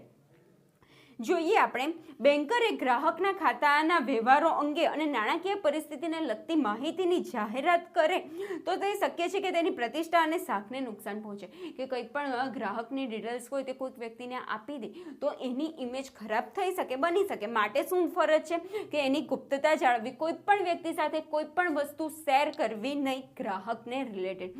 જ્યારે ગ્રાહકનું જે તે બેંકમાં ખાતું હોય તો એ ખાતું હોય તે દરમિયાન તો કોઈ વ્યક્તિને આપવી જ નહીં, પરંતુ બની શકે કે મારું જે XYZ બેંકમાં ખાતું છે ને હું ખાતું બંધ કરાવી દઉં છું, ખાતું ક્લોઝ કરાવી દઉં છું, પછી પણ એ જે તે બેંક છે એ મારી ઇન્ફોર્મેશન કોઈને આપી શકે નહીં. એટલે કે ખાતું હોય કે ખાતું બંધ થઈ ગયું હોય, પરંતુ એ જે તે ગ્રાહકની ઇન્ફોર્મેશન કોઈને આપવી નહીં, ગુપ્તતા જાળવવી. ગ્રાહકનું ખાતું બંધ થઈ જાય પછી પણ ગુપ્તતાની ફરજનો અંત આવતો નથી, એટલે ખાતું બંધ કરાવી દે પછી પણ ગુપ્તતાની ફરજ તો લાગે છે, પછી પણ એ જે તે ગ્રાહકની વાત કોઈ સાથે શેર કરી શકે નહીં. આ છે ને ઇમ્પોર્ટન્ટ કહી શકાય કે આ ક્વેશ્ચન એક્ઝામમાં આવી શકે છે કે ગ્રાહકના ખાતા સંબંધિત ગુપ્તતા જાળવવાની ફરજ, બેન્કરની ફરજ ડિટેલ્સમાં સમજાવો, તો એની અંદર તમારે આ દરેક બાબત ડિટેલ્સમાં લખવાની રહેશે. નેક્સ્ટ આપણે જોઈએ બેન્કરનો સામાન્ય લિયનનો અધિકાર, કે વિશિષ્ટ લક્ષણમાં ત્રીજું લક્ષણ છે કે સામાન્ય લિયનનો અધિકાર જણાવો. તો ફ્રેન્ડ્સ આપણે પહેલા એ જોઈએ કે લિયન એટલે શું. લિયન એટલે શું કે કોઈક પણ વસ્તુ, હવે કોઈક સપોઝ કે મેં તમારી પાસેથી પેલો આપણે એક્ઝામ્પલ એ જ લઈએ કે મેં તમારી પાસેથી 60,000 રૂપિયાનો ફોન ખરીદેલો, પરંતુ હું ફોનના પૈસા આપતી જ નથી, તો તમે શું કરશો, આ જે મારું આઈપેડ છે ને તે લઈ જશો ને જપ્ત કરી લેશો ને તમે શું કહેશો, મેમ હવે જ્યાં સુધી તમે મને 60,000 રૂપિયા નહીં આપો ને ત્યાં સુધી હું આ આઈપેડ તમને નહીં આપું, પરત નહીં કરું. એટલે તમે મારે શું કરી, જ્યાં સુધી હું લેણી થતી રકમ તમે મારી પાસે જેટલી રકમ લેણી થાય છે એટલી હું ચૂકવી નહીં આપું તમને, ત્યાં સુધી તમે મારે કોઈક વસ્તુ જપ્ત કરી છે. તો આ જે જપ્ત કરવામાં આવે છે વસ્તુ, એને જ આપણે કહીએ છીએ લિયનનો અધિકાર. હવે લિયનના કેટલા પ્રકાર છે? 2 પ્રકાર છે. એક છે સામાન્ય લિયન અને બીજું છે ખાસ લિયન. હવે આ બંનેમાં શું ફરક છે એ જોઈ લઈએ. ખાસ લિયન એટલે શું કે જ્યારે જે તે વસ્તુ કે જે પણ કંઈક વસ્તુ હોય કે કંઈક પણ બાબત હોય એની ઉપર કોઈક વ્યક્તિએ એનો શ્રમ કર્યો હોય કે નાણાં ખર્ચ્યા હોય કે એનો સમય ખર્ચ્યો હોય અને ત્યારબાદ એ કોઈક વસ્તુ બની હોય અને એ વસ્તુના પૈસા જ્યારે ના મળી રહી એને, તો તે સમયે પર્ટિક્યુલરલી માત્ર એ જ વસ્તુ જ જપ્ત કરવામાં આવે. એ વસ્તુ સિવાય બીજી કોઈ પણ વસ્તુ એ જપ્ત ના કરી શકે તો એને કહીશું ખાસ લિયન, એટલે પર્ટિક્યુલરલી એ વસ્તુ જપ્ત કરવી એને આપણે કહીશું ખાસ લિયન. જેમ કે એક્ઝામ્પલ આપું, સુથાર પાસે તમે ખુરશી બનાવવા જાઓ છો અને ખુરશીના પૈસા ચૂકવતા નથી, તો જ્યાં સુધી તમે પૈસા નથી ચૂકવતા ત્યાં સુધી એ સુથારી ખુરશી છે ને એ જપ્ત કરી રાખશે. તમારી બીજી મિલકત જપ્ત નહીં કરી શકે, માત્ર એ ખુરશી જપ્ત કરશે. એ જ રીતે મેં આ જે કુર્તો છે એ સપોઝ XYZ વ્યક્તિ પાસે, દરજી પાસે, ટ્રેલર પાસે સીવડાવ્યો છે, પરંતુ એ દરજીને હું પૈસા ચૂકવતી નથી, તો દરજી શું કરશે, જ્યાં સુધી હું પૈસા નહીં ચૂકવું ત્યાં સુધી મને કુર્તો નહીં આપે. તો એને શું થયું, પર્ટિક્યુલરલી એને એ જે પણ કંઈક સુથાર હતો એને પોતાની મહેનતથી ખુરશી બનાવી હતી, એને પોતાની શ્રમ કરીને, સમય બગાડીને, નાણાં ખર્ચીને ખુરશી બનાવી હતી, ને તમે એના પૈસા નહીં આપતા તો એ જ વસ્તુ એ જપ્ત કરે, એને કહીશું ખાસ લિયન. એટલે પર્ટિક્યુલર લિયન પર્ટિક્યુલર વસ્તુ પર જ લાગી શકે, એને ખાસ લિયન કહેવાય. બીજી બાજુ આપણે જોઈએ સામાન્ય લિયન. સામાન્ય લિયનમાં શું હોય ખબર, કે દેવાદારને કોઈ પણ દેવાદારની જે પણ કંઈક મિલકત હોય ને એમાંથી કોઈ પણ મિલકત જપ્ત કરી શકાય, એને કહીએ સામાન્ય લિયન. કે પર્ટિક્યુલરલી કોઈ પણ બાબત, હવે મારે તમને 60,000 રૂપિયા આપવાના, તો હું 60,000 નથી આપતી, તો તમે આઈપેડ લઈ જાઓ છો કે ભાઈ બીજી કોઈ પણ વસ્તુ XYZ વસ્તુ અહીંયાથી ઉચકીને જતા રહો છો, કે કેમેરો છે મારો તે કેમેરો લઈને જતા રહો છો, તો કોઈ પણ વસ્તુ તમે જપ્ત કરી શકો, એને કહેવામાં આવે સામાન્ય લિયન. કે કોઈક પૈસા લેણા થાય છે ને એની સામે દરેક વસ્તુ કે કોઈ પણ મિલકત જપ્ત કરી શકાય, એને કહેવાય સામાન્ય લિયન. આઈ હોપ કે બંનેનો ડિફરન્સ ખ્યાલ આવ્યો હશે. હવે બેન્કરની અને ગ્રાહક સંબંધમાં શું આવે, કે બેન્કરને કબજે આવેલી તમામ જંગમ મિલકતો અને જામીનગીરી પર અધિકાર લાગુ પડે છે. કે બેન્કર પાસે, હવે ગ્રાહક છે, કોઈ વસ્તુના કોઈ લોન લીધી છે, કોઈ બેંક ઓવરડ્રાફ્ટ છે, એના પૈસા નથી ચૂકવતો, તો બેન્કર પાસે સામાન્ય લિયનનો અધિકાર છે. એટલે કે કોઈ પણ વસ્તુ, કોઈ પણ મિલકત એ ગ્રાહકની જપ્ત કરી શકે છે. એ જ પોઈન્ટ આપણે હતો કે બેન્કરનો સામાન્ય લિયનનો અધિકાર, એ ત્રીજો પોઈન્ટ હતો. આઈ હોપ કે તમને લિયન અને સામાન્ય લિયન, ખાસ લિયન એ ખ્યાલ આવ્યો હશે. નેક્સ્ટ આપણે ચોથું જે લક્ષણ છે વિશિષ્ટ લક્ષણમાંનું એ જોઈએ કે બિન નફાકારક ખાતા ઉપર ખર્ચ વસૂલ કરવાનો બેન્કરનો અધિકાર. કે જે કોઈ પણ પ્રકારનું આપણે બેંકમાં ખાતું હોય તો તમે જોવું જશે કે વિવિધ પ્રકારના ખર્ચ એ લોકો ખર્ચ આપણી પાસેથી લેતા હોય છે. કે સપોઝ કે મિનિમમ બેલેન્સ આપણે રાખવાનું, ઘણા એવા હોય કે મિનિમમ બેલેન્સવાળા ખાતા હોય, કે મિનિમમ બેલેન્સ 10,000 રૂપિયા મેન્ટેન કરવાનું, કે મિનિમમ બેલેન્સ 1,000 રૂપિયા મેન્ટેન કરવાનું, અને 1,000 રૂપિયા જો મેન્ટેન ના થાય ને તો એ લોકો ચાર્જ કાપે. એ રીતે વિવિધ પ્રકારના ચાર્જ કાપતા હોય છે. તો આ જે ચાર્જ છે, ખર્ચ છે, એ વસૂલ કરવાનો અધિકાર ધરાવે છે. કે ભારત જેવા દેશમાં બેંક ઓવરડ્રાફ્ટના ખાતા પર દર 6 માસે 1 રૂપિયાથી 3 રૂપિયા જેટલી રકમ વસૂલ કરે છે. કે એ કોઈક 6 માસ સુધી જો બેંક ઓવરડ્રાફ્ટ હોય તો એની પર 1 રૂપિયા 3 રૂપિયા એવો ચાર્જ પણ એ લોકો વસૂલ કરે છે. આ સામાન્ય હતું, કે આઈ હોપ કે તમને કંઈક સમજવા જેવું હતું નહીં. નેક્સ્ટ આપણે જોઈએ ચક્રવૃદ્ધિ વ્યાજ વસૂલ કરવાનો અધિકાર. કે બેન્કર ઘણીવાર ચક્રવૃદ્ધિ વ્યાજ પણ બેંક ઓવરડ્રાફ્ટ પર કે લોન ઉપર લગાડતી હોય છે, તો આવું વ્યાજ વસૂલ કરવાનો એની પાસે અધિકાર છે. એની જો સપોઝ કોઈ પણ પ્રકારની ગર્ભિત કે લેખિત શરત ન હોય, લેખિત કરાર ન કર્યો હોય, તો એ સામાન્ય વ્યાજમાંથી ચક્રવૃદ્ધિ વ્યાજ વસૂલ કરી શકે છે. ગર્ભિત અને લેખિત કરાર ન થયો હોય ત્યારે સાદું વ્યાજના બદલે ચક્રવૃદ્ધિ વ્યાજ વસૂલ કરી શકાય છે. જો હું મારું ખાતું ખોલાવતા પહેલાં જ કહી દઉં કે મારા ખાતા પર સાદું વ્યાજ જ લાગશે, ચક્રવૃદ્ધિ વ્યાજ લગાડવું નહીં, એવો કરાર કરી દઉં, તો તે સમયે ચક્રવૃદ્ધિ વ્યાજ નહીં લાગે. પરંતુ આવું કોઈ પણ પ્રકારનો કરાર ન હોય તો તે સમયે લાગી શકે છે. બેંક ઓવરડ્રાફ્ટ ખાતાની બાકી ઉપર માસિક કે ત્રિમાસિક ચક્રવૃદ્ધિ વ્યાજ વસૂલ કરવામાં આવે છે. કે બેંક ઓવરડ્રાફ્ટ હોય તો માસિક પણ વસૂલ કરાય છે, ત્રિમાસિક પણ વસૂલ કરાય છે. વ્યાજ વસૂલની નીતિ RBI નક્કી કરે છે અને તે મુજબ વર્તવાનું રહે છે. કે રિઝર્વ બેંક ઓફ ઇન્ડિયા દ્વારા જે વ્યાજ વસૂલવા અંગે જે પણ કંઈક નીતિ હોય તે નીતિને અનુસરીને જ વ્યાજ વસૂલ કરવાનું રહેશે. નેક્સ્ટ સમય મર્યાદાનો કાયદો અને થાપણો.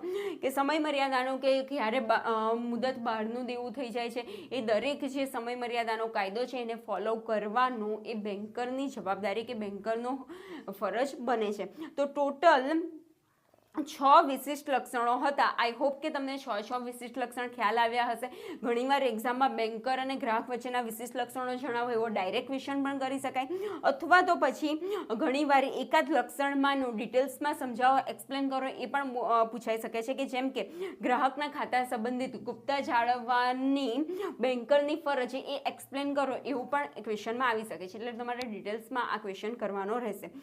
જો એકવાર ફરીવાર વિશિષ્ટ લક્ષણો સમજાવી દો. પહેલું પહેલું શું હતું? ચેકના નાણાં ચૂકવવાની ફરજ. બીજું શું હતું? ગુપ્તા રાખવાની ફરજ. ત્રીજું સામાન્ય લેણનો અધિકારવાળું હતું. પછી ચોથું શું હતું કે ઉપર જો બિન નફાકારકવાળા ખર્ચ ખાતા હોય તો એની પર ખર્ચ વસૂલ કરવાનું. પછી છઠ્ઠું હતું કે પાંચમું હતું કે ચક્રવૃદ્ધિ વ્યાજ વસૂલ કરી શકે છે. અને છઠ્ઠું સમય મર્યાદાના કાયદો અને થાપણો એ લાગી શકે છે. તો ટોટલ આટલા વિશિષ્ટ લક્ષણો હતા. આઈ હોપ કે તમને ખ્યાલ આવ્યા હશે. પછી એક ક્વેશ્ચન ઘણીવાર એક્ઝામમાં આવી ગયો છે, તે છે કલ્ટેનનો નિયમ.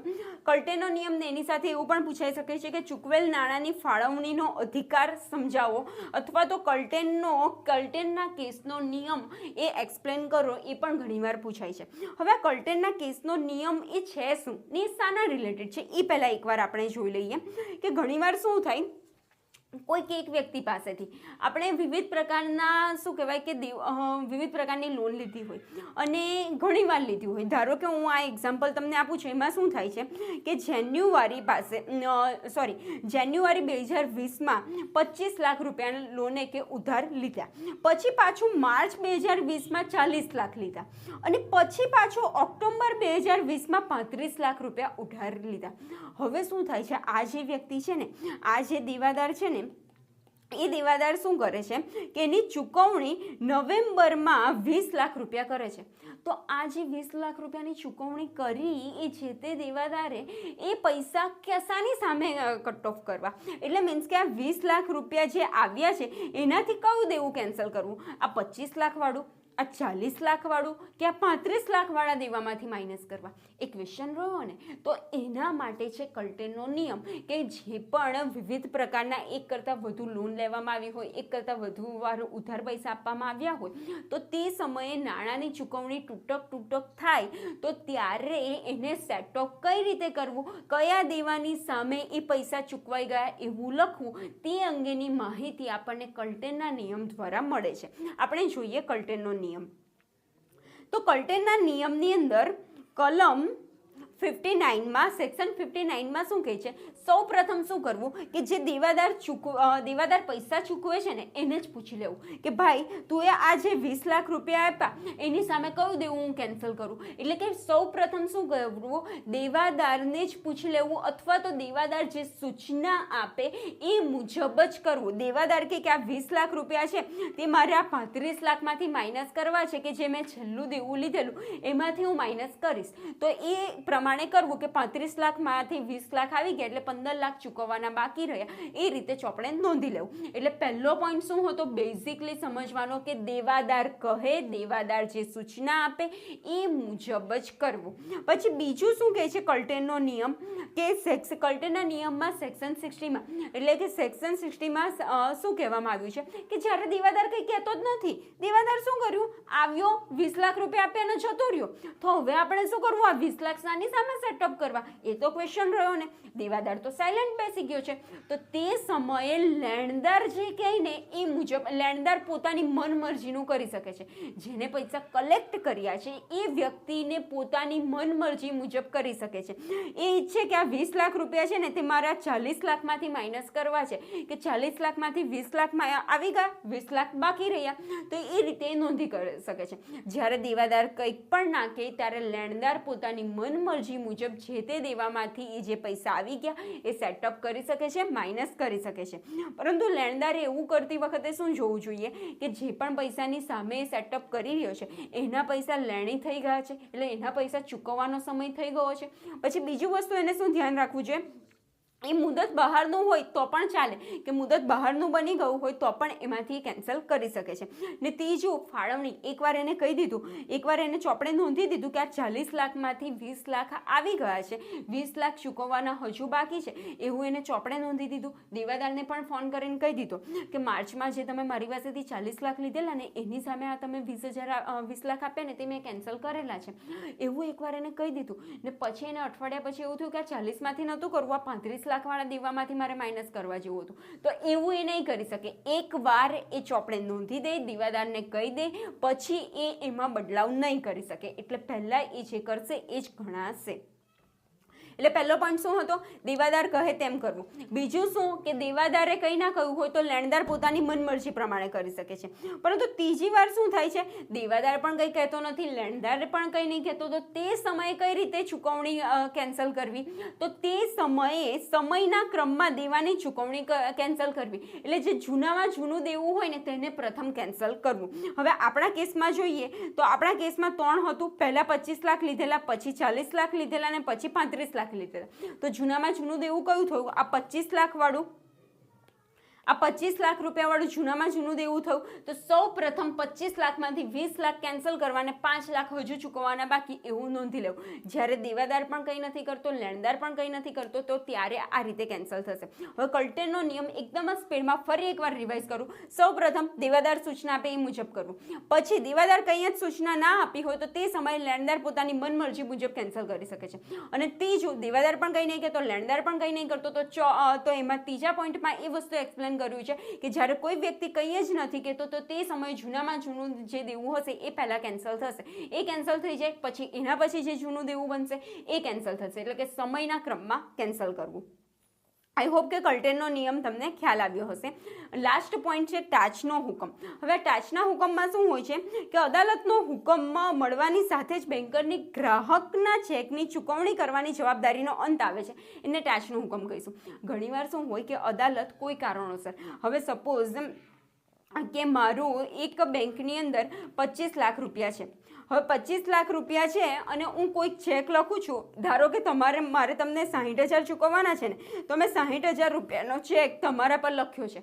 પરંતુ અદાલત શું કરી દેશે ખબર? કે આ મારું જે 25 લાખનું અકાઉન્ટ છે ને એ કોઈ કારણોસર બંધ કરી દેશે. એટલે એ શું કરશે કે 25 લાખ પર ટાચનો હુકમ લગાડી દેશે. તો જ્યારે અદાલત દ્વારા 25 લાખ પર ટાચનો હુકમ લગાડવામાં આવશે ત્યારે બેન્કર આ જે 60,000નો ચેક છે એ ચૂકવશે નહીં. એટલે કે ટાચનો હુકમ લાગવાથી જે તે ખાતા પર ટાચનો હુકમ લાગે છે ને એ ખાતા પર જે પણ ચેક લખવામાં આવ્યા છે એ ચેક ચૂકવણી માટે બેન્કર બંધાયેલો નથી અને બેન્કર ટાચના હુકમવાળા ખાતાનું ચેક ચૂકવશે પણ નહીં. આઈ હોપ કે ટાચનો હુકમ તમને ખ્યાલ આવ્યો હશે. તમે એકવાર ડિટેલ્સમાં રીડ કરી લેજો. હવે આપણે નેક્સ્ટ ચેપ્ટર સ્ટાર્ટ કરીશું, જે છે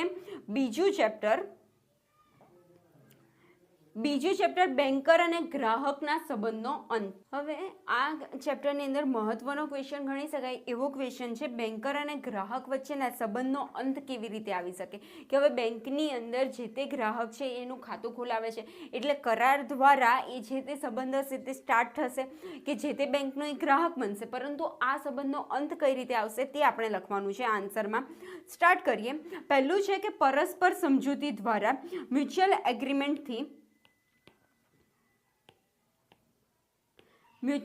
એગ્રીમેન્ટ દ્વારા કે બંનેને કરાર દ્વારા સંબંધ સ્ટાર્ટ થયો હોય ગ્રાહક અને બેન્કરનો, તો મ્યુચ્યુઅલ એગ્રીમેન્ટ દ્વારા એ જે તે કરાર દ્વારા જ એનો અંત આવી શકે છે.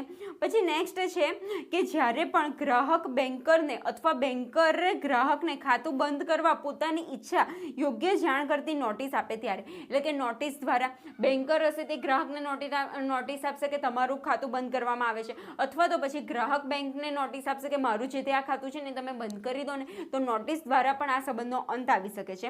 નેક્સ્ટ છે કે ગ્રાહકનું અવસાન થઈ જાય છે. તે ગ્રાહક છે એનું ડેથ થાય એટલે ઓટોમેટિકલી એ જે તે ખાતું હશે તે બેંક બંધ કરી દેશે.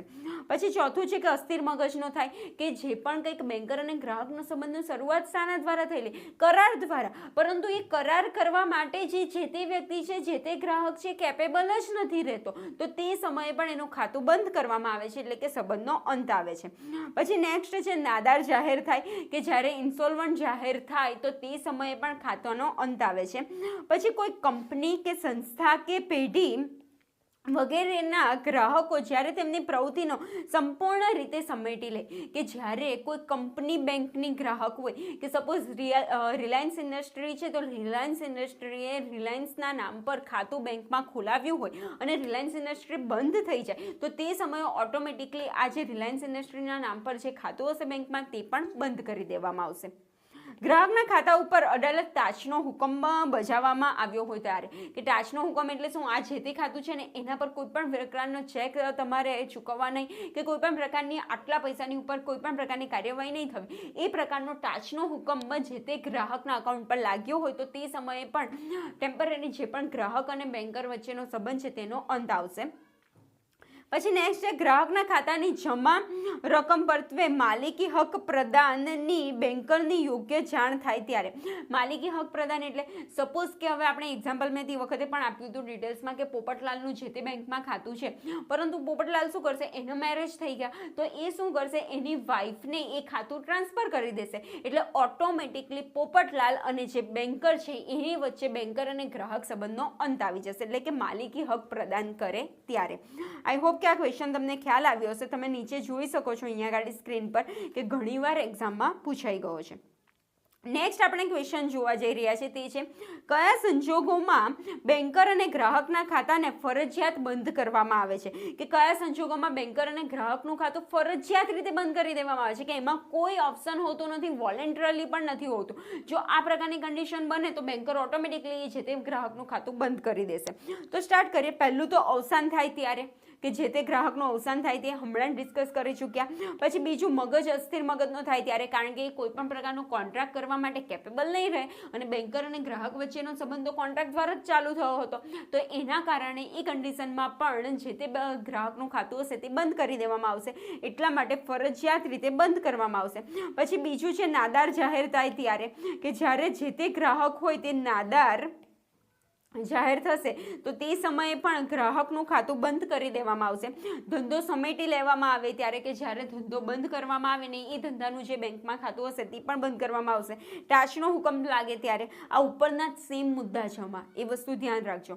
ભાઈ માલિકી હક પ્રદાન કરે, પોપટલાલની જગ્યાએ એની વાઈફ વાળું હમણાં જ એક્ઝામ્પલ આપ્યું.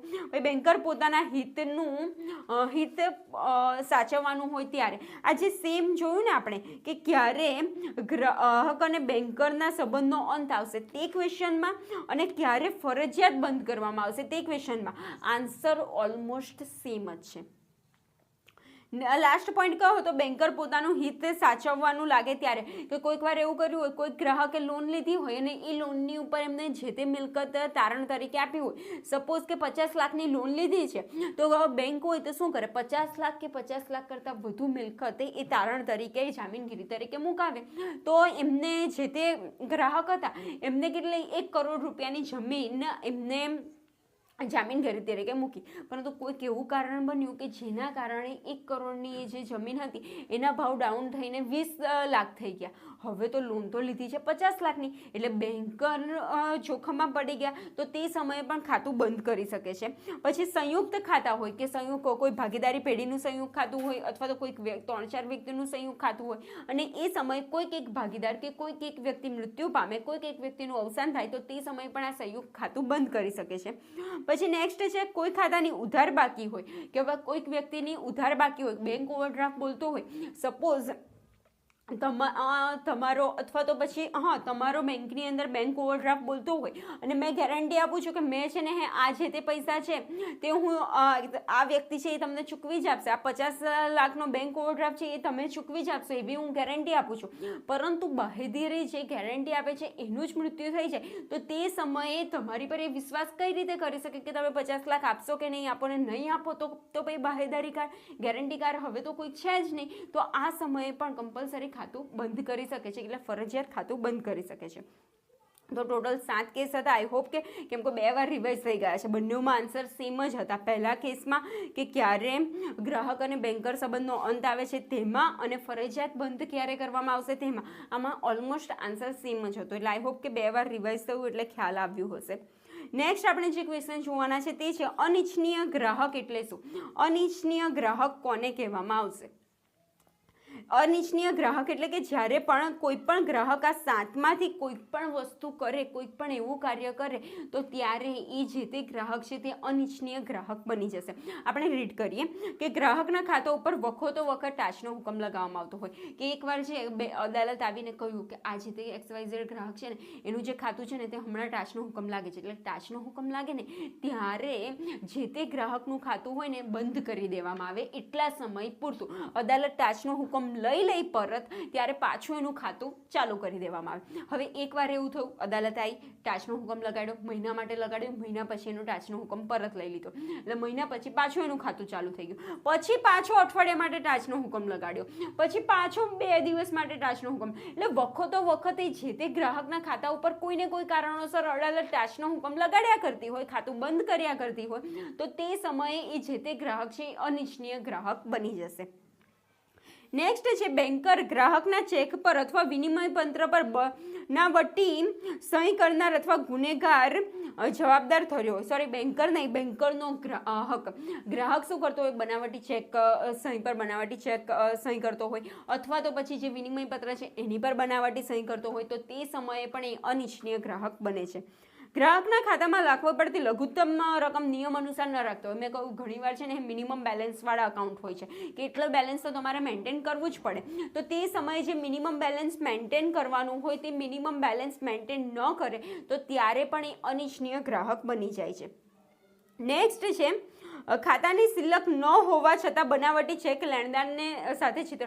હવે મારા ખાતાની અંદર માત્ર 50 લાખ છે ને હું ઘડીને પડી મારી પાસે જે પણ માંગે છે પૈસા એને હું છે ને કેવી રીતના લખી દઉં કે હા ભલે ચલો 75 લાખ રૂપિયા મારી પાસે માંગે છે તો 75 લાખનો ચેક લખી દઉં. મને ખબર છે એકચ્યુઅલમાં મારી પાસે એટલા પૈસા નથી, છતાં પણ હું એ ચેક લખ્યા કરું છું, કારણ પેલો મને માંગ્યા કરે છે તો હું ચેક આપી દઈશ તો એટલા ટાઈમ તો એ શાંતિ રહેશે ને. એટલે હવે ચેક તો ઓબ્વિયસલી કેન્સલ જ થવાનો છે, પરંતુ હું આ રીતે ચેક લખ્યા કરું છું તો તે સમયે પણ અનિચ્છનીય ગ્રાહક બની શકાય છે. ભાઈ ખાતા પર અગાઉથી ઓવરડ્રાફ્ટની સગવડ મેળવ્યા વિના ચેક લખાતો હોય કે મેં જે ચેક લખ્યો 50 લાખ રૂપિયા મારા અકાઉન્ટમાં છે પણ એકચ્યુઅલમાં મેં 75 લાખનો ચેક લખ્યો. 25 લાખનો મારો ઓવરડ્રાફ્ટ પહેલાં પાસ કરાવવો જોઈતો હતો ને, પણ મેં પાસ નથી કરાવ્યો. બેંક ઓવરડ્રાફ્ટ મેં લયા વગર જ ચેક લખું છું તો તે સમયે પણ અનિચ્છનીય ગ્રાહક બની શકાય છે. વખત ઉત્તરમતી ચેકના તેના લેણદારને આપતો હોય કે કોઈ પણ પ્રકારનો ચેક જે હોય તેના ગ્રાહકને આપતો હોય એટલે લેણદારને આપતો હોય. લેણદારને ચેક આપ્યા પછી યોગ્ય કારણ વિના વારંવાર ચેકની ચૂકવણી અટકાવવા માટે બેન્કરને સૂચના આપતો હોય કે એકવાર મેં ચેક લખી દીધો પછી એમને હું બેંકને ફોન કરીને કહું કે આ જે તે ગ્રાહકને મેં ચેક આપેલો છે ને, કે આ જે તે મારા લેણદારને ચેક આપેલો છે ને એ તમે કેન્સલ કરી દેજો ને. એટલે હું પહેલાં ચેક આપી દઉં ને પછી કેન્સલ કરાવું, ચેક આપી દઉં પછી કેન્સલ કરાવું. આવું મેં ઘડીને પડીએ કર્યા કરું તો તે સમયે પણ અનિચ્છનીય ગ્રાહક બની જઈશ. હવે આ જે અનિચ્છનીય ગ્રાહક બને છે તો એનું ખાતું કઈ રીતે બંધ કરશે? હવે મારાથી બેંકવાળા કંટાળી ગયા છે ને એ મારું ખાતું બંધ કરવા માંગે છે તો એ લોકોએ શું કરવાનું રહેશે કે જે પણ મારા ખાતાની બાકી રકમ હશે તે મને પરત કરવાની રહેશે. મારા ખાતામાં જેટલી જમા રકમ હશે એટલે કે જે તે ગ્રાહકના ખાતાની જેટલી બાકી બોલતી હશે એટલી પરત કરી દેવી. એની સાથે સાથે જે ચેકબુક હશે તે પરત મંગાવી લેવો, બાકી બચેલા ચેક એ મંગાવી લેવા. એની સાથે સાથે યોગ્ય મુદતની પૂરતા સમયની નોટિસ આપી અને નોટિસ આપ્યા બાદ જ બેંક ગ્રાહકનું ખાતું બંધ કરી શકે છે. નોટિસ આપ્યા વગર જો ખાતું બંધ કરશે તો એ યોગ્ય ગણાશે નહીં. એટલે શું કરવાનું રહેશે? જેટલી પણ બાકી હશે એટલી પરત કરી દેવાની, યોગ્ય સમયની પૂરતી મુદતની નોટિસ આપી અને ત્યારબાદ જ ખાતું બંધ કરવું. આઈ હોપ કે તમને ખ્યાલ આવ્યો હશે. હવે આપણે ત્રીજું ચેપ્ટર જોઈએ. ત્રીજું ચેપ્ટર કયું છે? વિનિમય પત્ર, વચન ચિઠ્ઠી અને ચેક. આ ચેપ્ટર ખૂબ જ ઇમ્પોર્ટન્ટ છે કારણ કે 20% વેટેજ તમારી એક્ઝામમાં આ ચેપ્ટરમાંથી ધરાવે છે. સ્ટાર્ટ કરીએ આ ચેપ્ટર. તો એમાં પહેલાં આપણે નેગોશિયેબલ ઇન્સ્ટ્રુમેન્ટની ડેફિનેશન જોઈએ કે નેગોશિયેબલ ઇન્સ્ટ્રુમેન્ટ એટલે શું. તો ફ્રેન્ડ્સ, જ્યારે અમે આ ડિટેલ્સમાં સમજાવ્યું હતું ને તે ત્યારે કહ્યું હતું કે નેગોશિયેબલ ઇન્સ્ટ્રુમેન્ટને આપણે 13 નંબર દ્વારા યાદ રાખવાનું છે. એક એટલે શું? એક એટલે નેગોશિયેબલ ઇન્સ્ટ્રુમેન્ટ એટલે, અને 3 એટલે શું? નેગોશિયેબલ ઇન્સ્ટ્રુમેન્ટ એટલે એ વચન ચિઠ્ઠી, વિનિમય પત્ર અને ચેક કે જે ઓર્ડર દ્વારા અથવા બેરરને ચૂકવવા પાત્ર હોય. અને આ 13 શું છે? 13 નેગોશિયેબલ ઇન્સ્ટ્રુમેન્ટની સેક્શન છે કે સેક્શન 13ની અંદર નેગોશિયેબલ ઇન્સ્ટ્રુમેન્ટની વ્યાખ્યા આપેલી છે કે નેગોશિયેબલ ઇન્સ્ટ્રુમેન્ટ એટલે વચન ચિઠ્ઠી, વિનિમય પત્ર અને ચેક કે જે ઓર્ડર દ્વારા અથવા બેરરને ચૂકવવા પાત્ર હોય. કે ઓર્ડર મુજબ એટલે કે જે વ્યક્તિ ઓર્ડર કરે કે આ જે તે વ્યક્તિને તમે ચૂકવી આપજો તો એના ઓર્ડર મુજબ, અથવા બેરરને કે જેની પાસે ઇન્સ્ટ્રુમેન્ટ હોય તેને, કે ચેક ધારો કે મારી પાસે છે તો હું બેંકમાં લઈને જઈશ તો બેંક મને ચૂકવી આપશે, તમારી પાસે છે તો તમને ચૂકવી આપશે. બેરર એટલે કે જે વ્યક્તિ પાસે હોય એ વ્યક્તિને ચૂકવી આપવું. એટલે આને આપણે કહીશું નેગોશિયેબલ ઇન્સ્ટ્રુમેન્ટ. ફરી એકવાર વ્યાખ્યા રિવાઇઝ કરીએ. નેગોશિયેબલ ઇન્સ્ટ્રુમેન્ટ એટલે ચેક, વિનિમય પત્ર, વચન ચિઠ્ઠી કે જે ઓર્ડર મુજબ અથવા તો બેરરને ચૂકવવા પાત્ર હોય. હવે નેગોશિયેબલ ઇન્સ્ટ્રુમેન્ટના લક્ષણો મુખ્યત્વે 4 લક્ષણો છે. તો એક જોઈએ, પહેલું છે સરળ ફેરબદલી. સરળ ફેરબદલી એટલે કે આપણે સિમ્પલી હાથોહાથ આપીને પણ એની સરળતાથી ફેરબદલી કરી શકીએ છીએ. હવે ધારો કે મારે એ નેગોશિયેબલ ઇન્સ્ટ્રુમેન્ટમાંનો એક ઇન્સ્ટ્રુમેન્ટ કયો છે? ચેક. તો મારે તમને ચેક આપવો હોય તો હું કઈ રીતે આપીશ? આ ચેક છે, ધારો કે આ ચેક છે તો ચેક મેં તમને આમ કરીને આપ્યો, તમે લઈ લીધો. એ રીતે સરળતાથી આપી શકાય છે, એટલે કે સરળ ફેરબદલી થઈ શકે છે. ચેક હોય, પ્રોમિસરી નોટ હોય, બિલ ઓફ એક્સચેન્જ હોય, એની સરળતાથી ફેરબદલી થઈ શકે છે. એટલે કે નેગોશિયેબલ ઇન્સ્ટ્રુમેન્ટનું પહેલું લક્ષણ છે સરળ ફેરબદલી. પછી નેક્સ્ટ બીજું લક્ષણ શું છે કે હોલ્ડર પોતાના નામે દાવો કરી શકે છે. હવે ધારો કે ચેક છે, મારે બેંકમાંથી પૈસા ઉપાડવા હોય તો મારો જ ચેક છે ને હું એની પર શું લખીશ? સેલ્ફ લખીશ, અને જેટલા પૈસા મારે ઉપાડવા હોય એટલા પૈસા લખીશ અને એ ચેક બેંકમાં જમા કરાવીશ અને બેંક મને કેશમાં પૈસા આપી દેશે. તો આ શું થયું કે પોતાના નામે પણ દાવો કરી શકાય છે. એટલે કે નેગોશિયેબલ ઇન્સ્ટ્રુમેન્ટમાં હોલ્ડર પોતાના નામે, હોલ્ડર એટલે કે જે વ્યક્તિ હોય તે એ વ્યક્તિ પોતાના નામે દાવો કરી શકે છે. આ એનું બીજું લક્ષણ હતું. ત્રીજું લક્ષણ, હોલ્ડર ઇન ડ્યુ કોર્સ એ સારો માલિકી હક ધરાવે છે. હોલ્ડર ઇન ડ્યુ કોર્સ એટલે શું કે ધારો કે કોઈક એક વ્યક્તિ છે, આ જે વ્યક્તિ છે ને આ વ્યક્તિએ શું કર્યું, જો એમને ચોરી કરી, આ ચેક, ધારો કે આ પાકીટ નહીં, પાકીટની અંદર ચેક છે, ચેક અથવા તો કોઈ પણ નેગોશિયેબલ ઇન્સ્ટ્રુમેન્ટ છે, વચન ચિઠ્ઠી હોઈ શકે, વિનિમય પત્ર હોઈ શકે, તો એને શું કર્યું? ચોરી કરી. કોઈક પણ XYZ વ્યક્તિ પાસેથી ચોરી કરી. હવે ચોરી કરીને ત્યારબાદ એને આ જે ચોરી કરેલો ચેક હતો ને, કે ચોરી કરેલો નેગોશિયેબલ ઇન્સ્ટ્રુમેન્ટ હતો ને, એને આ મિસ્ટર બીનને આપી દીધો. ચોરી કરીને લાવેલો અને મિસ્ટર બીનને આપી દીધો. હવે એ જે ચેક મિસ્ટર બીન પાસે છે એ તો ચોરી કરેલો છે, પરંતુ મિસ્ટર બીનને એનાથી કોઈ જ અફેક્ટ નહીં પડે. જે રીતે નોર્મલ કોર્સમાં એને, એટલે કે નોર્મલી જ્યારે મિસ્ટર બીનને ચેક મળ્યો હશે ત્યારે એને જે પણ કે ચોરી કર્યા વગરનો હોય અને ચેક એને મળ્યો હોય તો ત્યારે એ કઈ રીતે ટ્રીટ થાય? એ જ રીતે જે ચોરી કરેલો ચેક મળે તો ત્યારે પણ સેમ રીતે ટ્રીટ થશે. એટલે કે એને સારો માલિકી હક મળે છે. ચોરી કરેલું જે પણ એનું સ્ટેમ્પ છે, કે જે પણ ચોરી કરેલું જે પણ આપણે કહી શકીએ ડાઘ છે, એ મિસ્ટર બીન પર નહીં લાગે. એટલે હોલ્ડર ઇન ડ્યુ કોર્સ કોણ બનશે? મિસ્ટર બીન. એટલે મિસ્ટર બીન સારો માલિકી હક ધરાવે છે. ચોરી કરેલો છે એવું એનાથી કોઈ ઇફેક્ટ નહીં થાય. તો એ શું ચોથું લક્ષણ? ત્રીજું લક્ષણ શું હતું? હોલ્ડર ઇન ડ્યુ કોર્સ સારો માલિકી હક ધરાવે છે. નેક્સ્ટ જોઈએ, કેટલીક ધારણાઓ પર આધારિત છે. કે ધારો કે આપણે શાક માર્કેટે જઈએ તો પૈસા આપીએ છીએ પછી વસ્તુ ખરીદીએ છીએ. એ જ રીતે આ જે નેગોશિયેબલ ઇન્સ્ટ્રુમેન્ટ છે એ ધારણા પર આવેલો છે કે કોઈક પણ અવેજના બદલામાં ચેક આપવામાં આવ્યો હશે. ધારો કે હું તમને ચેક આપી રહી છું, 60,000નો ચેક આપી રહી છું, તો કે 60,000નું નેગોશિયેબલ ઇન્સ્ટ્રુમેન્ટ તમને આપી રહી છું, તો એ ધારણા અહીંયા અઝ્યુમ જ થઈ જશે એ વાત કે મેં 60,000 રૂપિયાની કોઈક પણ વસ્તુ કે કોઈક પણ સેવા મારી પાસેથી લીધી હશે. એટલે કે કોઈક પણ કાર્ય કે કોઈક પણ વસ્તુના બદલામાં અવેજ રૂપે નેગોશિયેબલ ઇન્સ્ટ્રુમેન્ટ આપવામાં આવ્યું છે, એ ધારણા અઝ્યુમ કરવામાં આવે છે. એટલે કે કેટલીક ધારણાઓ પર આધારિત છે. આ નેગોશિયેબલ ઇન્સ્ટ્રુમેન્ટના 4 લક્ષણો હતા. આઈ હોપ કે તમને ખ્યાલ આવ્યા હશે. હવે આપણે ચેપ્ટરનું જે નામ કહી શકાય કે પછી નેગોશિયેબલ ઇન્સ્ટ્રુમેન્ટના 3 પાર્ટ, વચન ચિઠ્ઠી, વિનિમય પત્ર અને ચેક, એના કોન્સેપ્ટ સમજીશું. ફ્રેન્ડ્સ, કોન્સેપ્ટ ક્લિયર કરી દેજો કે જેથી એક્ઝામમાં તમે એને રિલેટેડ લખી શકો.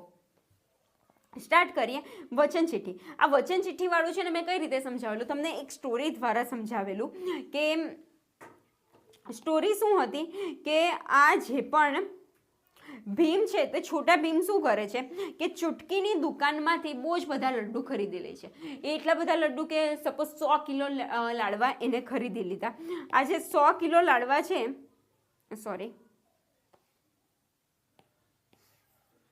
આ જે 100 કિલો લાડવા છે તે એને ચૂટકીની દુકાનેથી ખરીદી દીધા. કોને? છોટા ભીમે.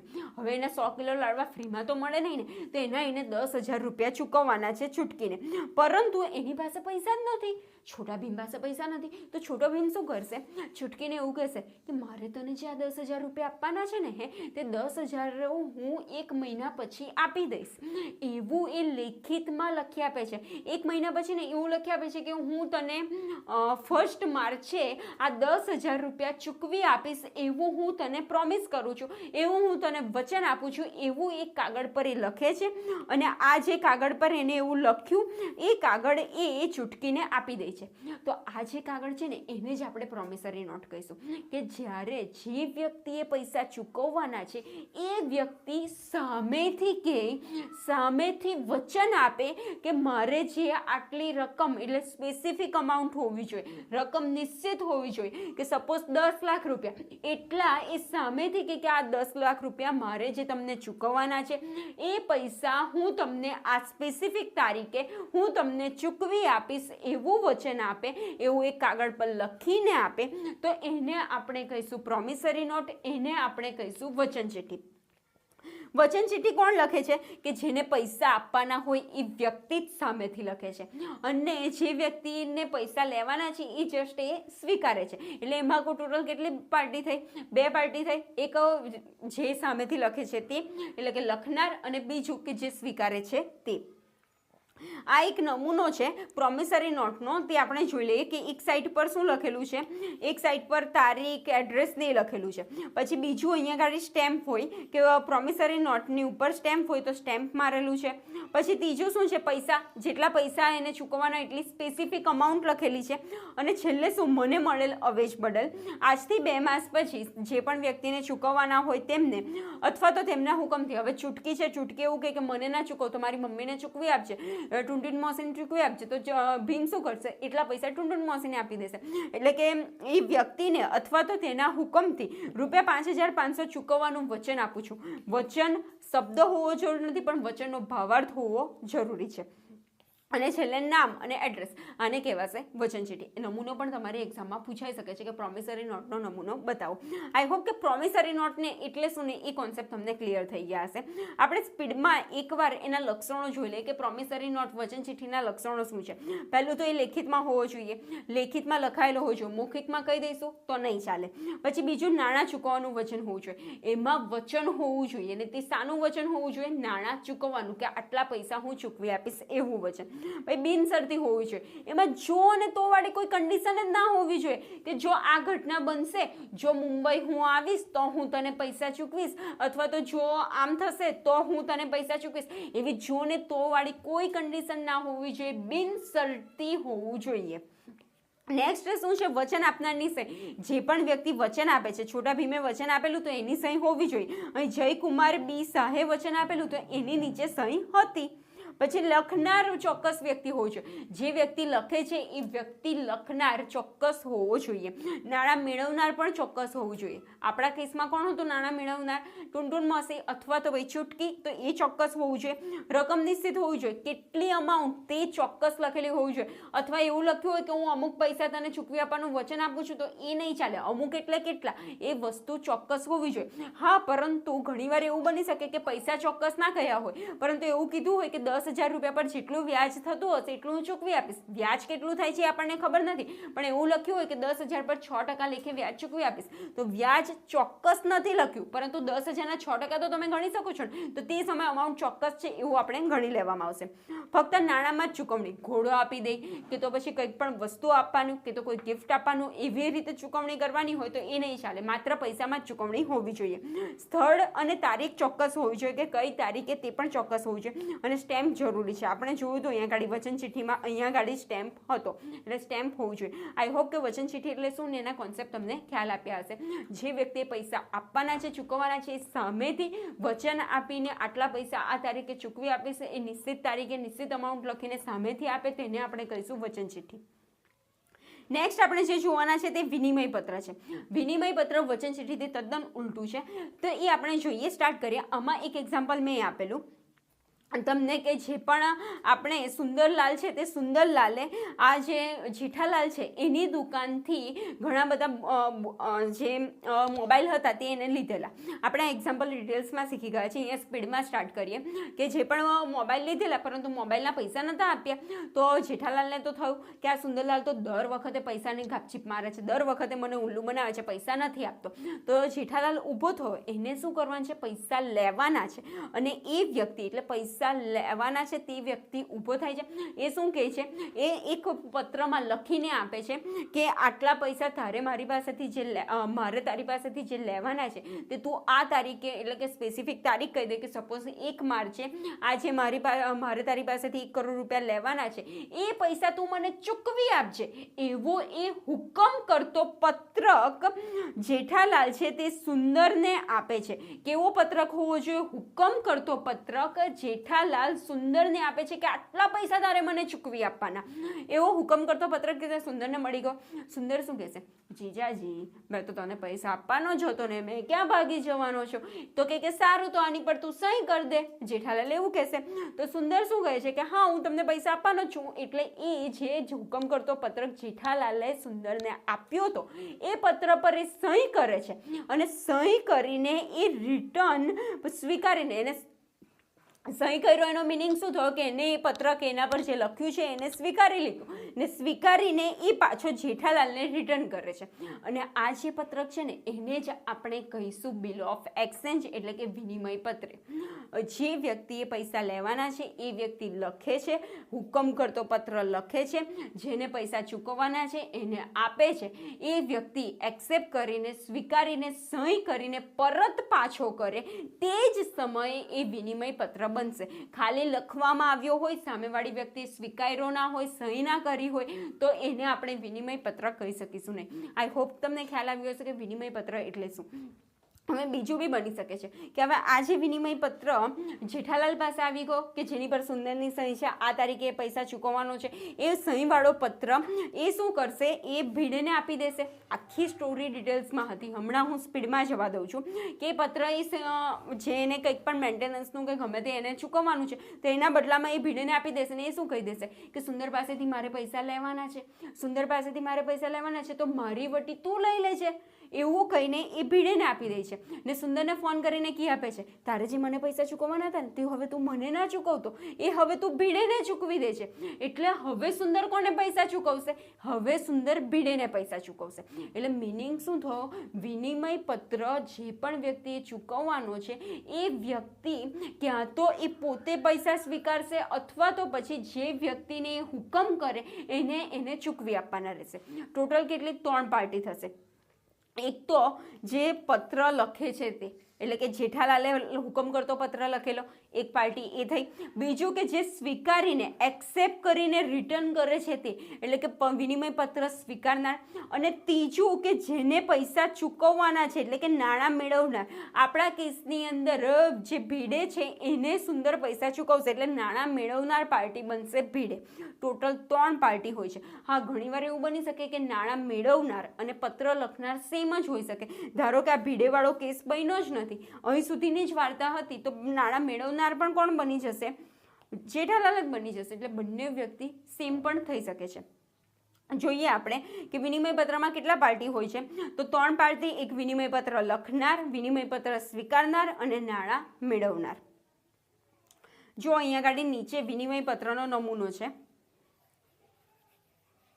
ફ્રેન્ડ્સ, આ જે પણ કોન્સેપ્ટ છે ને તે ડિટેલ્સમાં ઓલરેડી સ્ટોરી ટાઈપ શીખવાડ્યા છે તમને. અહીંયા હું સ્પીડમાં ટ્રાય કરું છું અને જેને ના સમજ પડતી હોય તે ઓલરેડી યુટ્યુબ પર આના વિડીયો અપલોડ છે, જે જોઈ શકે છે. તો આ બાજુ એક સાઈડ પર એડ્રેસ આવશે, બીજી સાઈડ પર સ્ટેમ્પ આવશે, કેટલી અમાઉન્ટ તે નિશ્ચિત હોવી જોઈએ એટલે અમાઉન્ટ આવશે. પછી શું લખે છે કે તમને મળેલ અવેજ બદલ 2 માસ પછી રતિલાલ ખુશાલાલ પટેલ અથવા તો તેમના હુકમ મુજબ ₹3000 પૂરા ચૂકવી આપશો. કે હુકમ શબ્દનો યુઝ થવો જરૂરી નથી, પરંતુ ભાવાર્થી થવો જોઈએ કે એના દ્વારા એવું ખબર પડે કે આ હુકમ આપે છે. અને બીજું શું, આને આ સેન્ટેન્સ તમારે ગોખવાની જરૂર નથી, જસ્ટ કોણ લખે અને કઈ રીતે લખે ને તે જોઈ લેવાનું. આની અંદર હુકમ હોય, જ્યારે વચન ચિઠ્ઠીમાં વચન આપું છું એવું સામેથી લખવામાં આવે છે એ વસ્તુ તમારે ઉલ્લેખ કરવાનો. નીચે સહી હોય તે. એના લક્ષણો જોઈએ કે લેખિતમાં હોવો જોઈએ. બીજું શું છે, એમાં હુકમ હોવો જોઈએ. હુકમ શબ્દ ના હોય તો ચાલશે, પરંતુ એનો ભાવાર્થ તો હુકમ જ નીકળવો જોઈએ.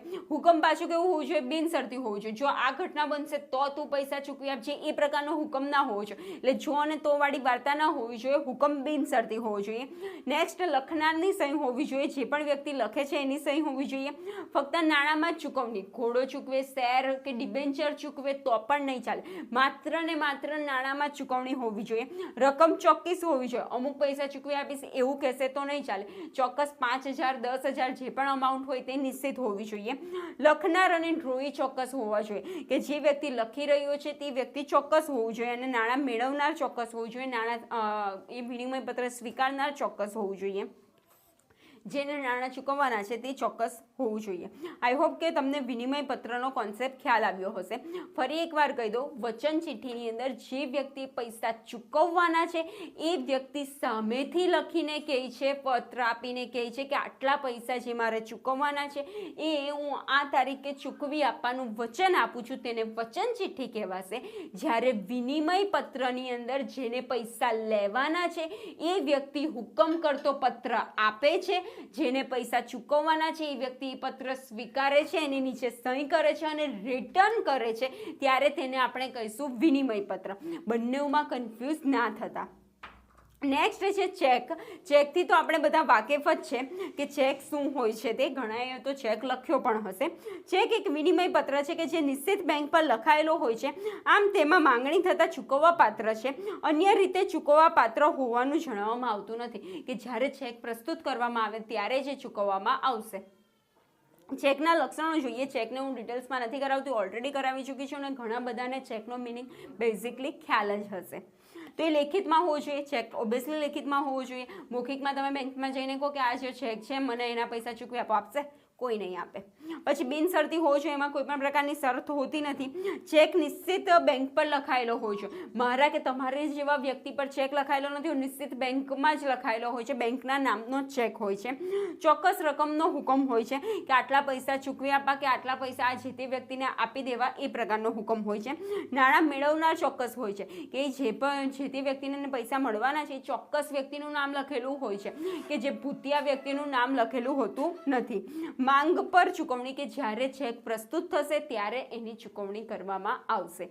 અને લખનારની સહી, કે જે વ્યક્તિ ચેક લખે છે એની સહી હોવી જોઈએ. જો નીચે અહીંયા ગાડી ઓથોરાઇઝ સિગ્નેચર એટલે કે લખનારની સહી નહીં હોય તો બેન્કર એ ચેકના નાણાં ચૂકવતા નથી.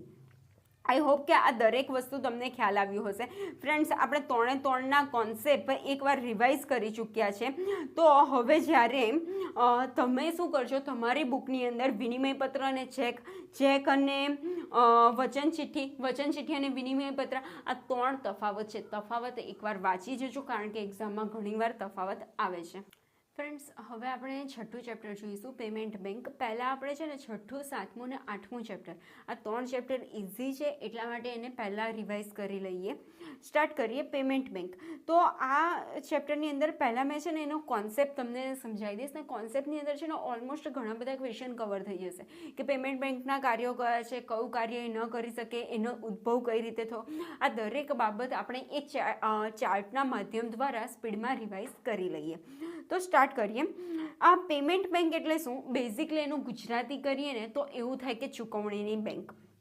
હવે જે આપણા અરુણ જેટલી સર છે, કે એમને 2014-15નું બજેટ છે ને અરુણ જેટલી સરે રજૂ કરેલું.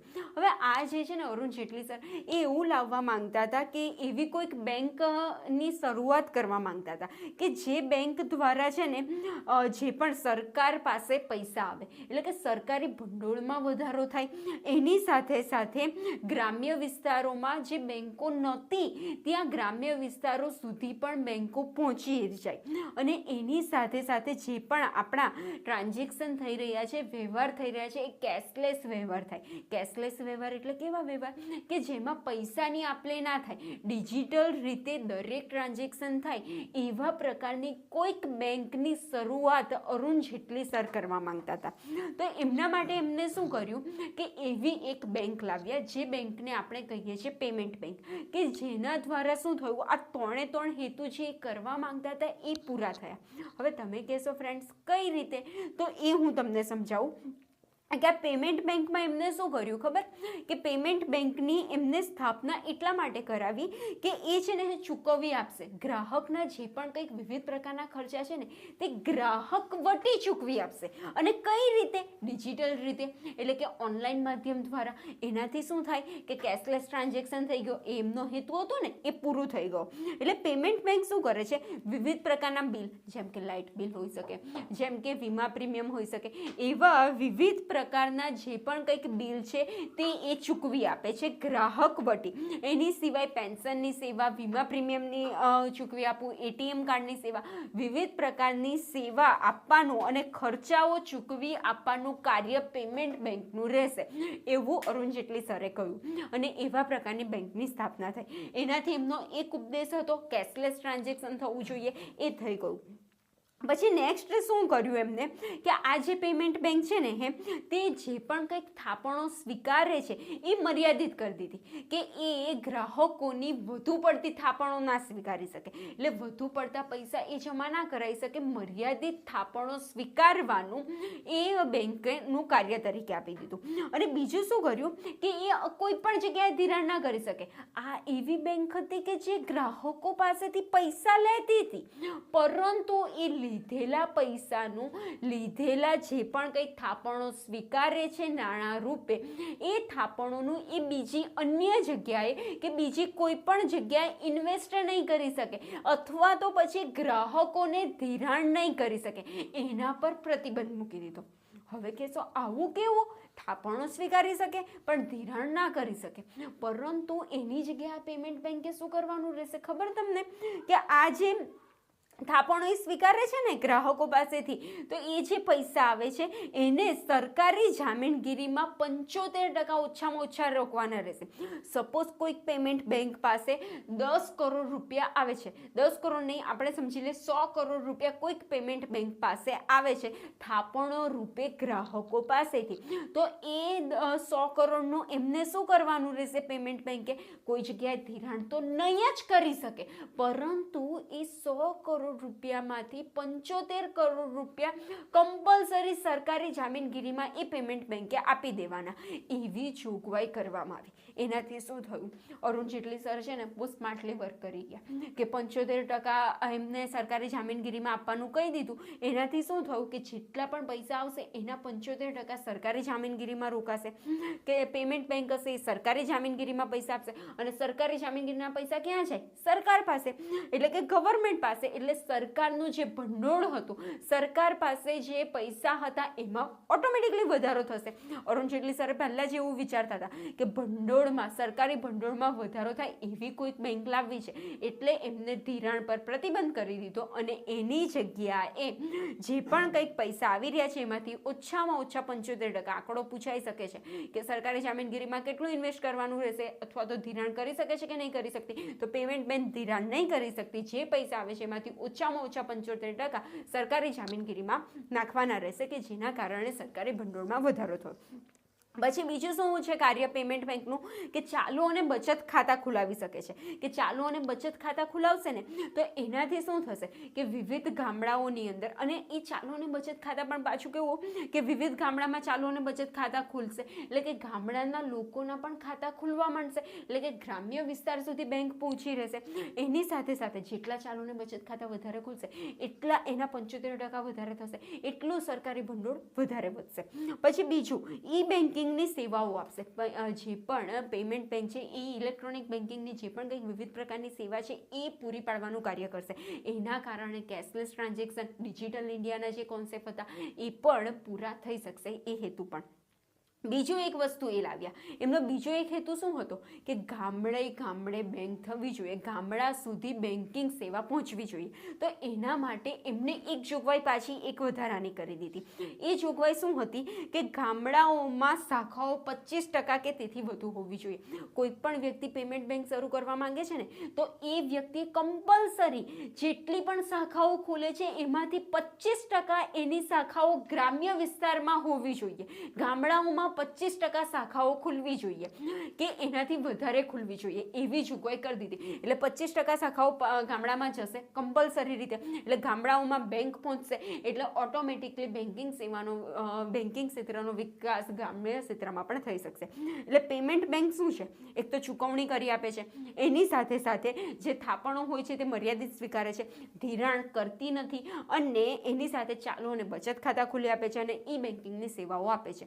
આનાથી પેમેન્ટ બેંકના દ્વારા કયા કયા કાર્યો થઈ શકે? એક તો સરકારી ભંડોળમાં વધારો થયો, બીજું ગ્રામ્ય વિસ્તારમાં 75% મિનિમમ બેંકો ખોલવી જોઈએ, 25% ખોલવી જોઈએ, એના કારણે ગ્રામ્ય ક્ષેત્રે બેંકોનો વિકાસ થયો, ડિજિટલ કેશલેસ ટ્રાન્ઝેક્શન થયા, એને પ્રોત્સાહન મળ્યું અને ડિજિટલ બેન્કિંગને પ્રોત્સાહન મળ્યું. આઈ હોપ કે તમને પેમેન્ટ બેંકનો કોન્સેપ્ટ ખ્યાલ આવ્યો હશે ને એના દ્વારા આના કોઈ પણ ક્વેશ્ચન પેમેન્ટ બેંકનો પૂછાય તો તમે આન્સર લખી શકશો. આપણે મહત્વના ક્વેશ્ચન પણ જોઈ લઈએ છીએ સાથે કે પેમેન્ટ બેંકના કાર્યો કયા છે. તો પેમેન્ટ બેંકના કાર્યો જોઈએ આપણે. પહેલું કાર્ય શું છે? પેમેન્ટ બેંકમાં ચાલુ અને બચત ખાતા ખોલાવી શકે છે, એ તો હમણાં જ જોઈ ગયા. પછી બેંકમાં ડિપોઝિટ સ્વીકારી શકે છે, ઈ બેન્કિંગની સેવાઓ પૂરી પાડે છે, હમણાં જ જોયા. મ્યુચ્યુઅલ ફંડની સેવાઓ પણ પૂરી પાડે છે, વીમા અને પેન્શનની સેવાઓ પૂરી પાડે છે, સરકારી જામીનગીરીઓમાં રોકાણ કરવું પડે છે કે 75% તો કમ્પલસરી સરકારી જામીનગીરીમાં રોકાણ કરવું એટલે સરકારી ભંડોળ વધે છે, ગ્રાહકોના નાણાંનું કાર્યક્ષમ સંચાલન કરવું અને ગ્રાહકોની સૂચના પ્રમાણે બિલો ચૂકવી આપવા. કે આપણે કહીએ કે વીમા પ્રીમિયમ આટલું મારે આ તારીખે ચૂકવવાનું છે તો એ આપણા વતી એ પેમેન્ટ બેંક કરી આપશે. હવે પેમેન્ટ બેંક કયા કાર્યો ન કરી શકે તેનું લિસ્ટ જોઈએ. તો પેમેન્ટ બેંક રિઝર્વ બેંકના નિયંત્રણ પેમેન્ટ બેંક પર લાગુ પડે છે જેનાથી વિવિધ કાર્યો નથી કરી શકતી. જેમ કે ખાતેદારને લોન કે ધિરાણ આપી શકતી નથી. મેં હમણાં જ તમને કોન્સેપ્ટ સમજાવ્યો ત્યારે જ કહ્યું કે કોઈ પણ પ્રકારનું ધિરાણ પેમેન્ટ બેંક નહીં કરી શકે. પછી બીજું છે ગ્રાહકો પાસેથી બાંધી મુદતની થાપણ ના સ્વીકારી શકે. આ યાદ રાખજો કે એ કયા ખાતા ખોલી શકે છે? પહેલું જ આવ્યું ગયું ચાલુ ખાતા અને બચત ખાતા ખોલી શકે છે પણ બાંધી મુદત ખાતું પેમેન્ટ બેંક નહીં ખોલી શકે. પછી ક્રેડિટ કાર્ડની સેવાઓ નહીં આપી શકે, પછી બેન્કિંગ સેવાઓ ઓફર કરી નહીં શકે, વિવિધ પ્રકારની બીજી અન્ય જે બેન્કિંગ સેવાઓ હોય તે નહીં ઓફર કરી શકે, સરકારી જામીનગીરી સિવાય બીજે કશે પણ રોકાણ નહીં કરી શકે, માત્ર સરકારી જામીનગીરીમાં જ રોકાણ કરી શકશે અને પેમેન્ટ બેંક ગ્રાહકોને પાસબુક આપવાની આવશ્યકતા નથી. આટલા કાર્યો એ નહીં કરી શકે. આઈ હોપ કે પેમેન્ટ બેંકનો કોન્સેપ્ટ તમને સ્પીડમાં રિવાઇઝ કરાયો છે પરંતુ ખ્યાલ આવી ગયો હશે. નેક્સ્ટ આપણે જોઈએ 7મું ચેપ્ટર છે બેંકના સંદર્ભમાં નીતિમત્તા અને ધંધાકીય સામાજિક જવાબદારી. કે બેન્કિંગ સંદર્ભમાં નીતિમત્તા અને સામાજિક જવાબદારી શું છે તે. તો આ ચેપ્ટરનો એક ક્વેશ્ચન છે બેંકના સંદર્ભમાં નીતિમત્તાના ફાયદા. જો બેન્કિંગ ક્ષેત્રમાં નીતિમત્તા રાખવામાં આવે તો કયા કયા ફાયદા થઈ શકે છે તે આનો આન્સર રહેશે. આ ક્વેશ્ચન ઓલરેડી એક્ઝામમાં પૂછાઈ ગયેલો છે. જોઈએ બેંકોની બ્રાન્ડ અને પ્રતિષ્ઠામાં વધારો થાય છે કે જો નીતિમત્તા રાખશે તો ઓટોમેટિકલી એની પ્રતિષ્ઠા અને બ્રાન્ડમાં એનો વધારો થશે કે આ બેંક છે, આ બેંકમાં તો આપણા નાણાં નહીં ડૂબે એવો આપણને વિશ્વાસ થશે કારણ કે નીતિમત્તા જાળવે છે. પછી બીજું બેંકોના મુખ્ય ગ્રાહક વર્ગમાં વધારો થશે અને બેંકોની આવક વધશે. કે ગ્રાહક વધશે તો ઓટોમેટિકલી થાપણો એ જે તે બેંકમાં મૂકશે એટલે એની આવકમાં પણ ઓટોમેટિકલી વધારો થશે. હિત ધરાવનાર બેંકોનો હિત ધરાવનાર વચ્ચે સંઘર્ષ થતો નથી, દરેકના હિતોનું સંવર્ધન થાય છે. પછી નોન પરફોર્મિંગ અસેટમાં ઘટાડો થશે અને વધારાના પ્રમાણમાં અંકુશ આવશે. કે નોન પરફોર્મિંગ અસેટ એટલે એવી અસેટ કે એવા જે ગ્રાહકો હોય કે જેમને બેંક પાસેથી લોન લીધી હોય, બેંક ઓવરડ્રાફ્ટ લીધું હોય પણ એના પૈસા એ લોકો પરત ન કરતા હોય એવા ગ્રાહકને આપણે કહીશું નોન પરફોર્મિંગ અસેટ અને એવા ગ્રાહકોની સંખ્યામાં ઘટાડો થશે. વ્યવહારિક અભિગમ કેળવી શકાશે. ધંધાકીય નીતિમત્તાના પાલન કરનારી બેંકો તેજસ્વી પ્રામાણિક કર્મચારીઓને નોકરી માટે આકર્ષી શકે છે અને તેઓને જાળવી પણ શકે છે. કે આવી બેંકમાં જે પણ કર્મચારીઓ કામ કરે છે એવો નોકરી માટે આકર્ષાય છે કે મારે આ બેંકમાં કામ કરવું છે અને એની સાથે સાથે એ બેંકની અંદર એ લોકો લાંબા સમય સુધી ટકી પણ રહેશે. કર્મચારી ફેરબદલી દર નીચો જશે અને માનવ સંસાધન પ્રવૃત્તિ સરળ બનશે. બેંકોનો આંતરિક ગવર્નન્સમાં સુધારો થશે. કે જે બેંક સારી હશે ને તેની અંદર શું થશે કે કર્મચારીઓ ટકી રહેશે, પરિણામે કે કર્મચારીઓ બદલાતા નહીં રહે એટલે ફેરબદલી દર નીચો જશે. ઓપરેશનલ કાર્યક્ષમતામાં વધારો થાય છે. આંતરરાષ્ટ્રીય સ્તરે બેંકનો વિકાસ શક્ય બને છે. વિકસિત રાષ્ટ્રોમાં બેંકોની શાખાઓ ખુલી શકશે અને તેનો સતત વૃદ્ધિ થઈ શકશે. તાજેતરમાં ICICI બેંકે ચીનમાં તેની પ્રથમ શાખા ખોલી હતી. જો બેંકો નીતિમત્તા ધરાવતી હશે, કમ્પ્લીટલી સામાજિક જવાબદારી પૂરી કરતી હશે તો એનો ફાયદો એ થશે કે એ અન્ય દેશોમાં પણ પોતાની શાખાઓ ખોલી શકશે કે અન્ય દેશો પણ એને શાખા ખોલવા માટે પરમિશન આપશે. નેક્સ્ટ આપણે જે ક્વેશ્ચન જોવા જઈ રહ્યા છે તે છે બેંકો એ નીતિમત્તાના ધોરણો જાળવવા શું ન કરવું જોઈએ, કે એવું કયું કાર્ય કરશે કે જેના કારણે એની નીતિમત્તા જળવાઈ નહીં રહે, એટલે કે કયા કાર્યો ન કરવા જોઈએ જો એમને બેંકોમાં નીતિમત્તા જાળવવી હોય તો નાણાં આપનારને નાણાંનો દુરુપયોગ ન કરવો જોઈએ. જે વ્યક્તિ એના પર વિશ્વાસ મૂકીને થાપણો આપે છે, એટલે કે જે થાપણો એમને લોકો પાસેથી સ્વીકારેલી છે એ પૈસાનો એમને દુરુપયોગ ન કરવો જોઈએ. શેર બજારમાં રોકાણ ન કરવું જોઈએ, કેમ કે શેર બજાર એક સટ્ટાબાજી જેવું છે. ગમે ત્યારે પૈસા આવી જાય ને ગમે ત્યારે પૈસા ડૂબી જાય, ને પૈસા ડૂબી ગયા તો એ તો લોકોના પૈસા છે, માટે એમને શેર બજારમાં રોકાણ ન કરવું જોઈએ. જોખમી અસેટ વર્ગમાં રોકાણ ન કરવું જોઈએ. જો કે વધુ પડતી રોકાણ ટાળવું જોઈએ, જેમ કે રિયલ અસેટ જેવી કે જે જગ્યાએ જોખમ વધારે હોય, પૈસા ડૂબવાની શક્યતા વધારે હોય, રિસ્ક વધારે હોય તેવા જગ્યાએ રોકાણ ન કરવું જોઈએ.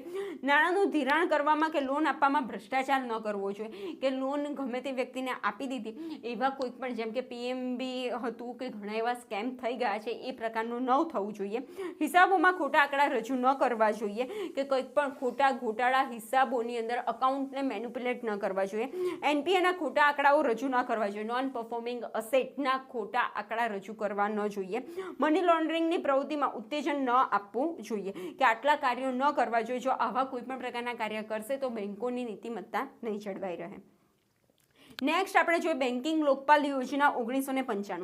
ફ્રેન્ડ્સ, આ બેન્કિંગ લોકપાલ યોજના શું છે એ બેઝિકલી તમને કહું તો આપણે ડિટેલ્સમાં શીખીએ છીએ, પણ એકદમ સ્પીડમાં એકવાર રિવાઇઝ કરીએ તો કે બેન્કોને ક્ષેત્રે કંઈ પણ પ્રકારની ફરિયાદો થાય તો એ ફરિયાદોનું નિવારણ કઈ રીતે થાય અને એ ફરિયાદો બેન્કો સુધી પહોંચે કઈ રીતે, આરબીઆઈ સુધી પહોંચે કઈ રીતે, તો એના માટે આરબીઆઈ બેન્કિંગ લોકપાલ યોજના લાવી, કે જેના દ્વારા આપણે આરબીઆઈની સાઇટ પર જ્યારે મેં પ્રેક્ટિકલી આ ચેપ્ટર શીખવાડેલું ને ત્યારે પ્રેક્ટિકલી આપણે ગૂગલ થ્રુ આરબીઆઈની સાઇટ પર ગયા હતા ને આ લોકપાલનું જે પણ કંઈક હતું એનું ફોર્મ તે પણ ભરીને ચેક કરીને જોયું હતું કે હા આપણે કોઈ ફરિયાદો હોય તે આ દ્વારા લોકપાલ યોજના દ્વારા સ્વીકારાય છે કે નહીં. તો બેઝિકલી કહું તો બેન્કિંગ લોકપાલ યોજના એટલે કે જે પણ કંઈ ગ્રાહકોની ફરિયાદો છે તે એક ફોર્મ દ્વારા આપણે કે ગમે તે રીતે બેન્કો સુધી પહોંચાડવામાં આવે, કે એ પ્રકારની સિસ્ટમ ચાલુ કરવામાં આવી, જેને આપણે બેન્કિંગ લોકપાલ યોજના કહીએ છીએ.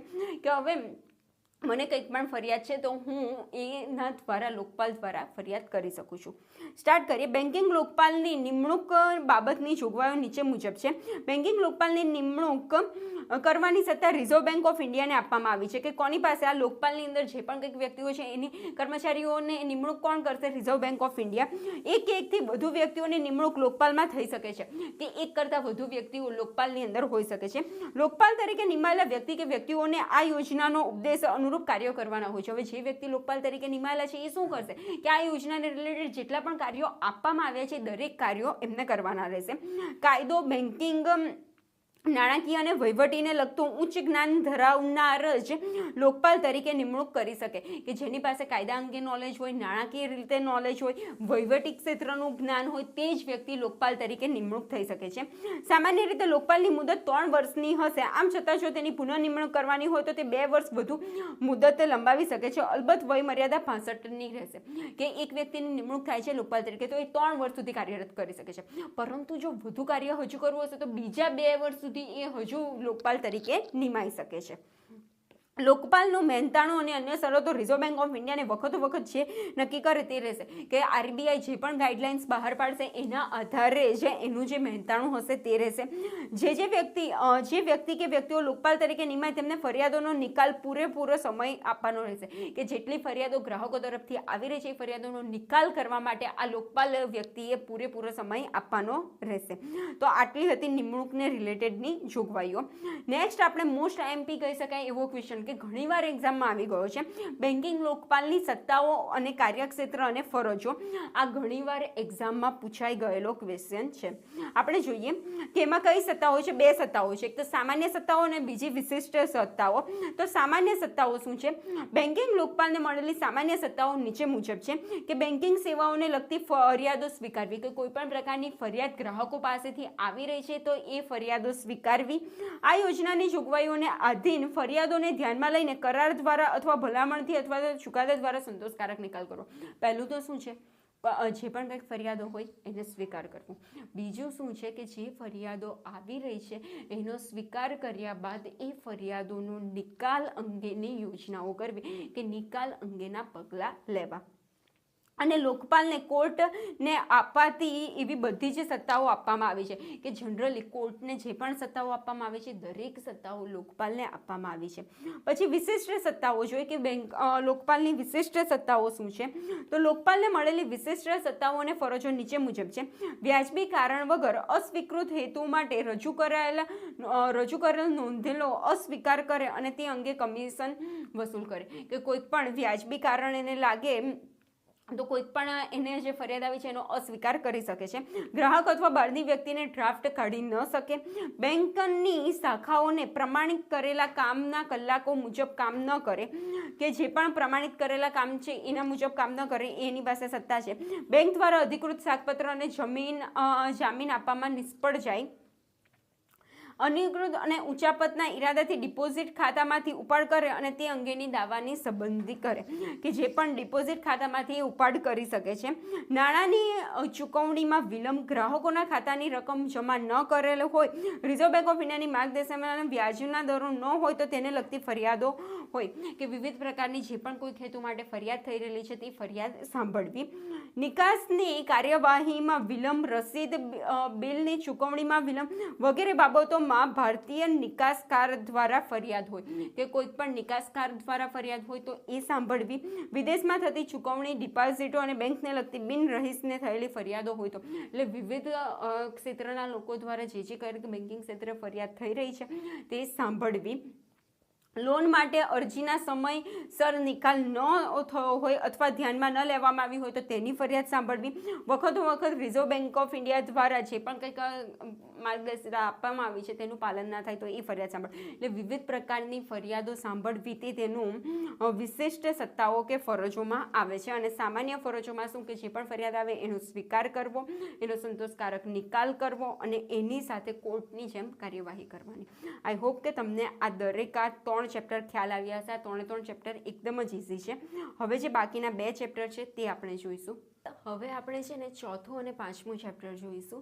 4થું અને 5મું ચેપ્ટર તમારી એક્ઝામમાં 20% વેટેજ ધરાવે છે કે બંને ચેપ્ટર થઈને 20% તમારી એક્ઝામમાં પૂછાશે.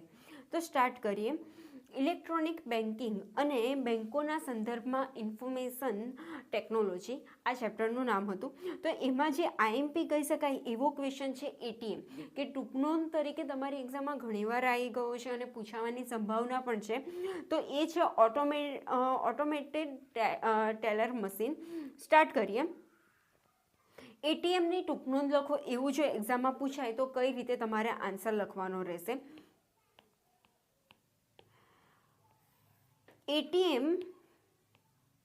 એટીએમની સુવિધા ઘણી બેન્કોએ પોતાના બ્રાન્ચના નજીકના વિસ્તારોમાં ઊભી કરી છે જેના દ્વારા ડિપોઝિટર પોતાના અનુકૂળ સમયે નાણાં ઉપાડી શકે છે. આપણે બધા જ એટીએમથી તો વાકેફ જ છે. ઘણા એવા લોકો પાસે પર્સનલ એટીએમ કાર્ડ હશે અને એમને ઘણી બધી વાર એટીએમ મશીનમાંથી પૈસા ઉપાડ્યા હશે. શું કરવાનું હોય છે? એમાં કાર્ડ નાખવાનો હોય છે.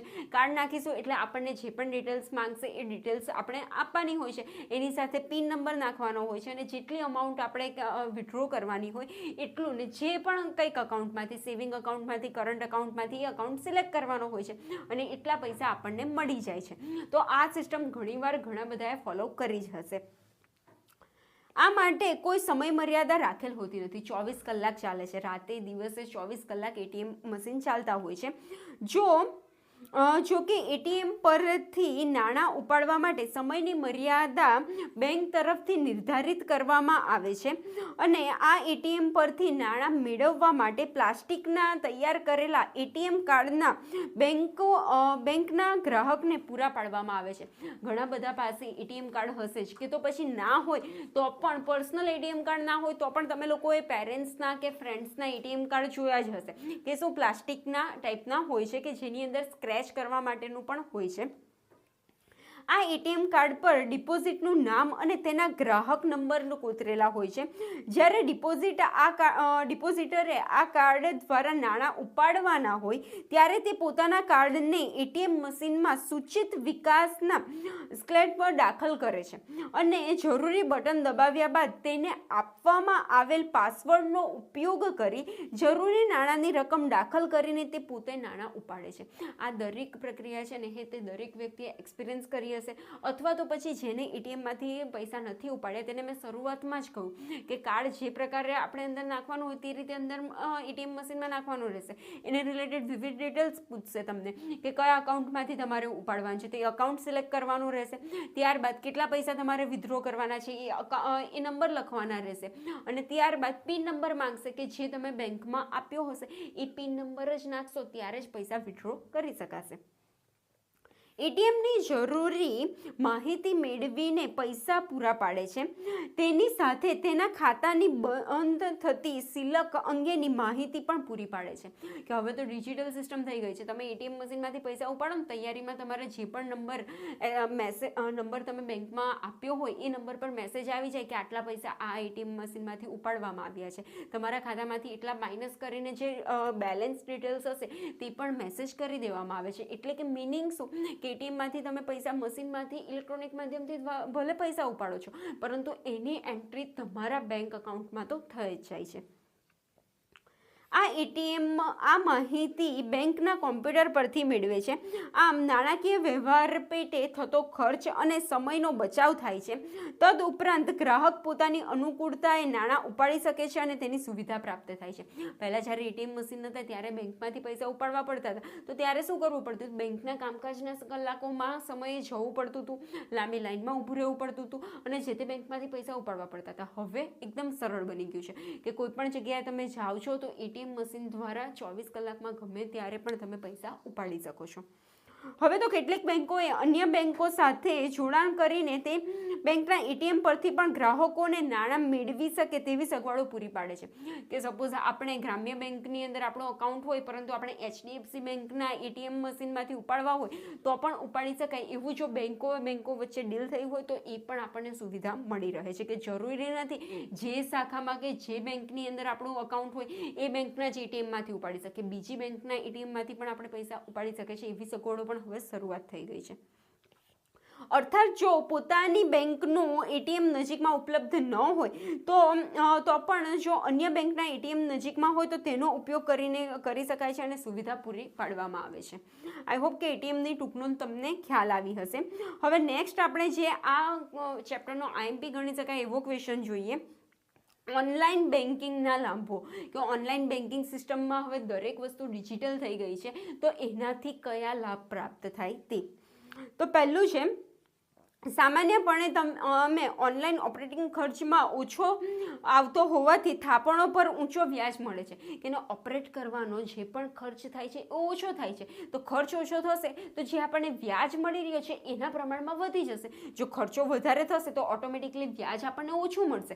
પરંતુ ઓનલાઈન સિસ્ટમ દ્વારા શું થાય છે કે ખર્ચો ઓછો થાય છે, એનો લાભ આપણને વ્યાજ રૂપે રિટર્નમાં મળી જાય છે. ફી ઓછી ચૂકવવી પડે છે અને બેંકની સંખ્યાબંધ શાખાઓની સ્થાપવાની પણ આવશ્યકતા રહેતી નથી. ઓનલાઈન સિસ્ટમ દ્વારા બેંકને ફિઝિકલી એની સ્થાપના થવાની પણ જરૂર રહેતી નથી. આપણે ડિજિટલ માધ્યમ દ્વારા જ બેંકનો ઉપયોગ કરી લઈએ છીએ.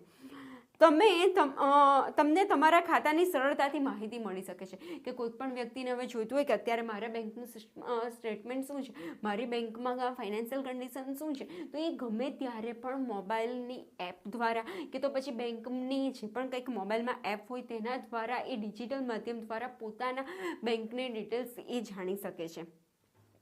તેમજ તે સરળતાથી વ્યવહારો પણ કરી શકે છે. આપણે જોઈએ છીએ કે પૈસા ટ્રાન્સફર કરવો હવે એકદમ જ ઇઝી થઈ ગયું છે કારણ કે કોઈ પણ કોમ્પ્યુટરમાં તમારું બેંક ટર્મિનલ બની શકે છે.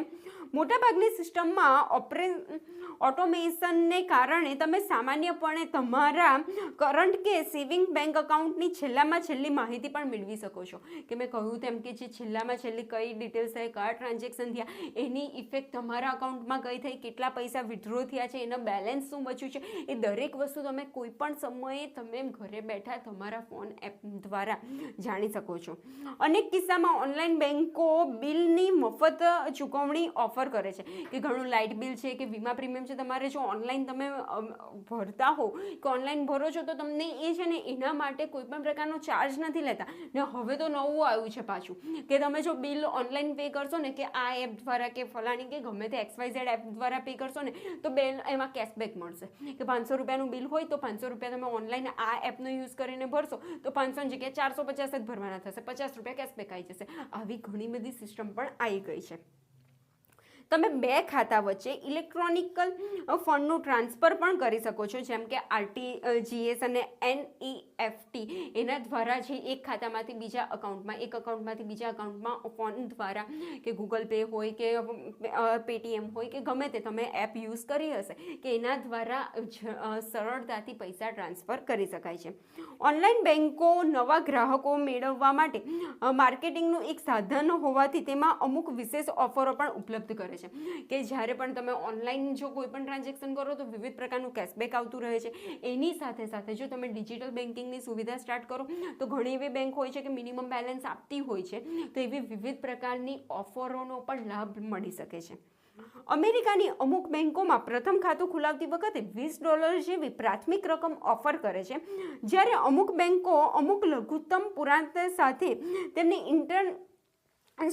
ચેકિંગ અકાઉન્ટ પર મફત ઓવરડ્રાફ્ટની પ્રોડક્ટ. હવે ઓવરડ્રાફ્ટ લઈએ ને તો આપણે એની સામે વ્યાજ ચૂકવવું પડે અથવા તો પછી એની સામે જે પણ ચાર્જ થતા હોય એ ચૂકવવા પડે. પરંતુ ઓનલાઈન સિસ્ટમ દ્વારા જો ઓવરડ્રાફ્ટ લેવામાં આવે તો ચાર્જ ઓછા હોય છે. અને ઘણીવાર એવી પણ ઓફર થાય છે કે તમે ઓવરડ્રાફ્ટ લેશો ને તો તમારે 0 ચાર્જ ચૂકવવા પડશે.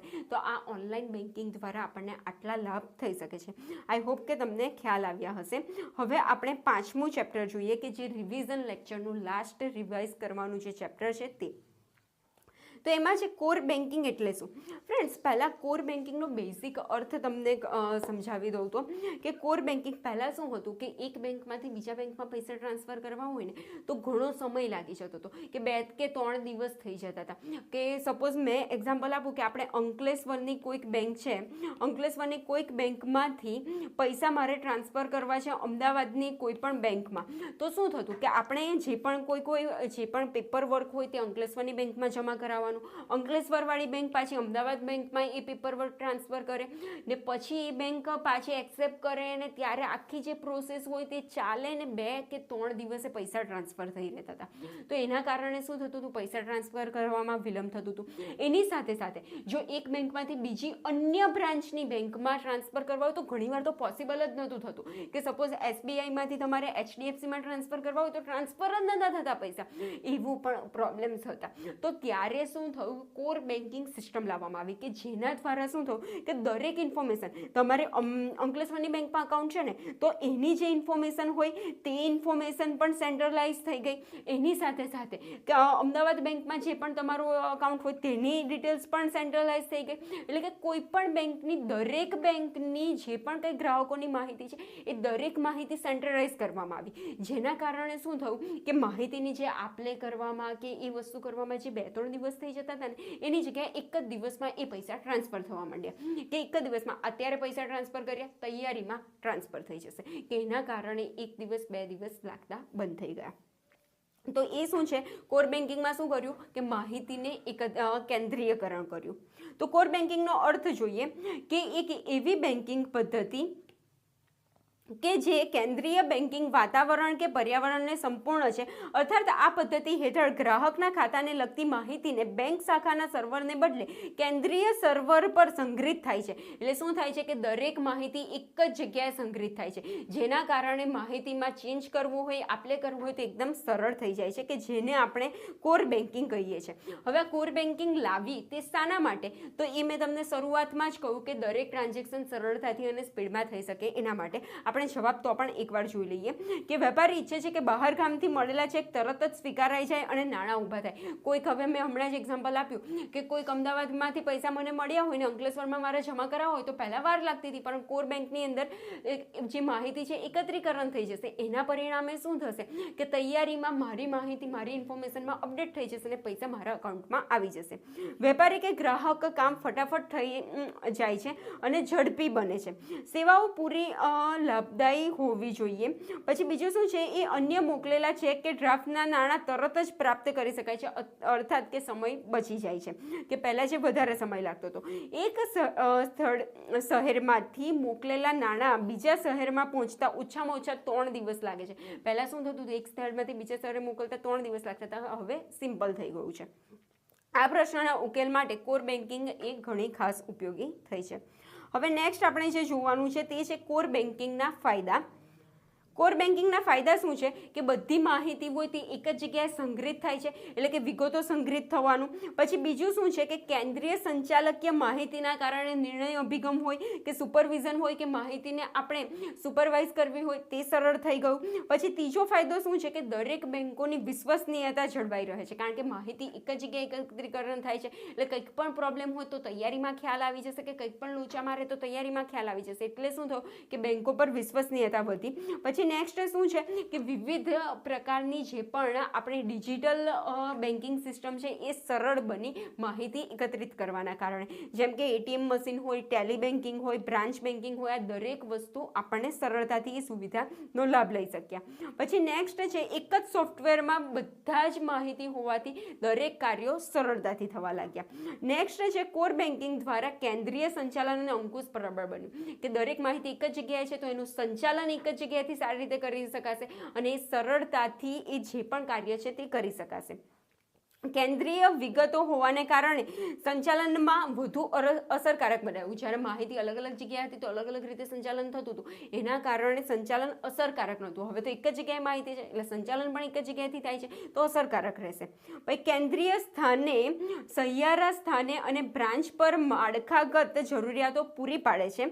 શાખાકીય સ્થાને સર્વરોને અધિકૃત હોતા નથી, કે દરેક શાખા પર જે પણ સર્વરો હોય તેની જરૂર હવે એટલી બધી રહી નથી, કારણ કે કેન્દ્રથી જ આપણને જે બધી માહિતી એક જ જગ્યાએ એકત્રિત થઈ તો ત્યાંથી સર્વરોને ઓપરેટ કરવા સરળ થઈ ગયા.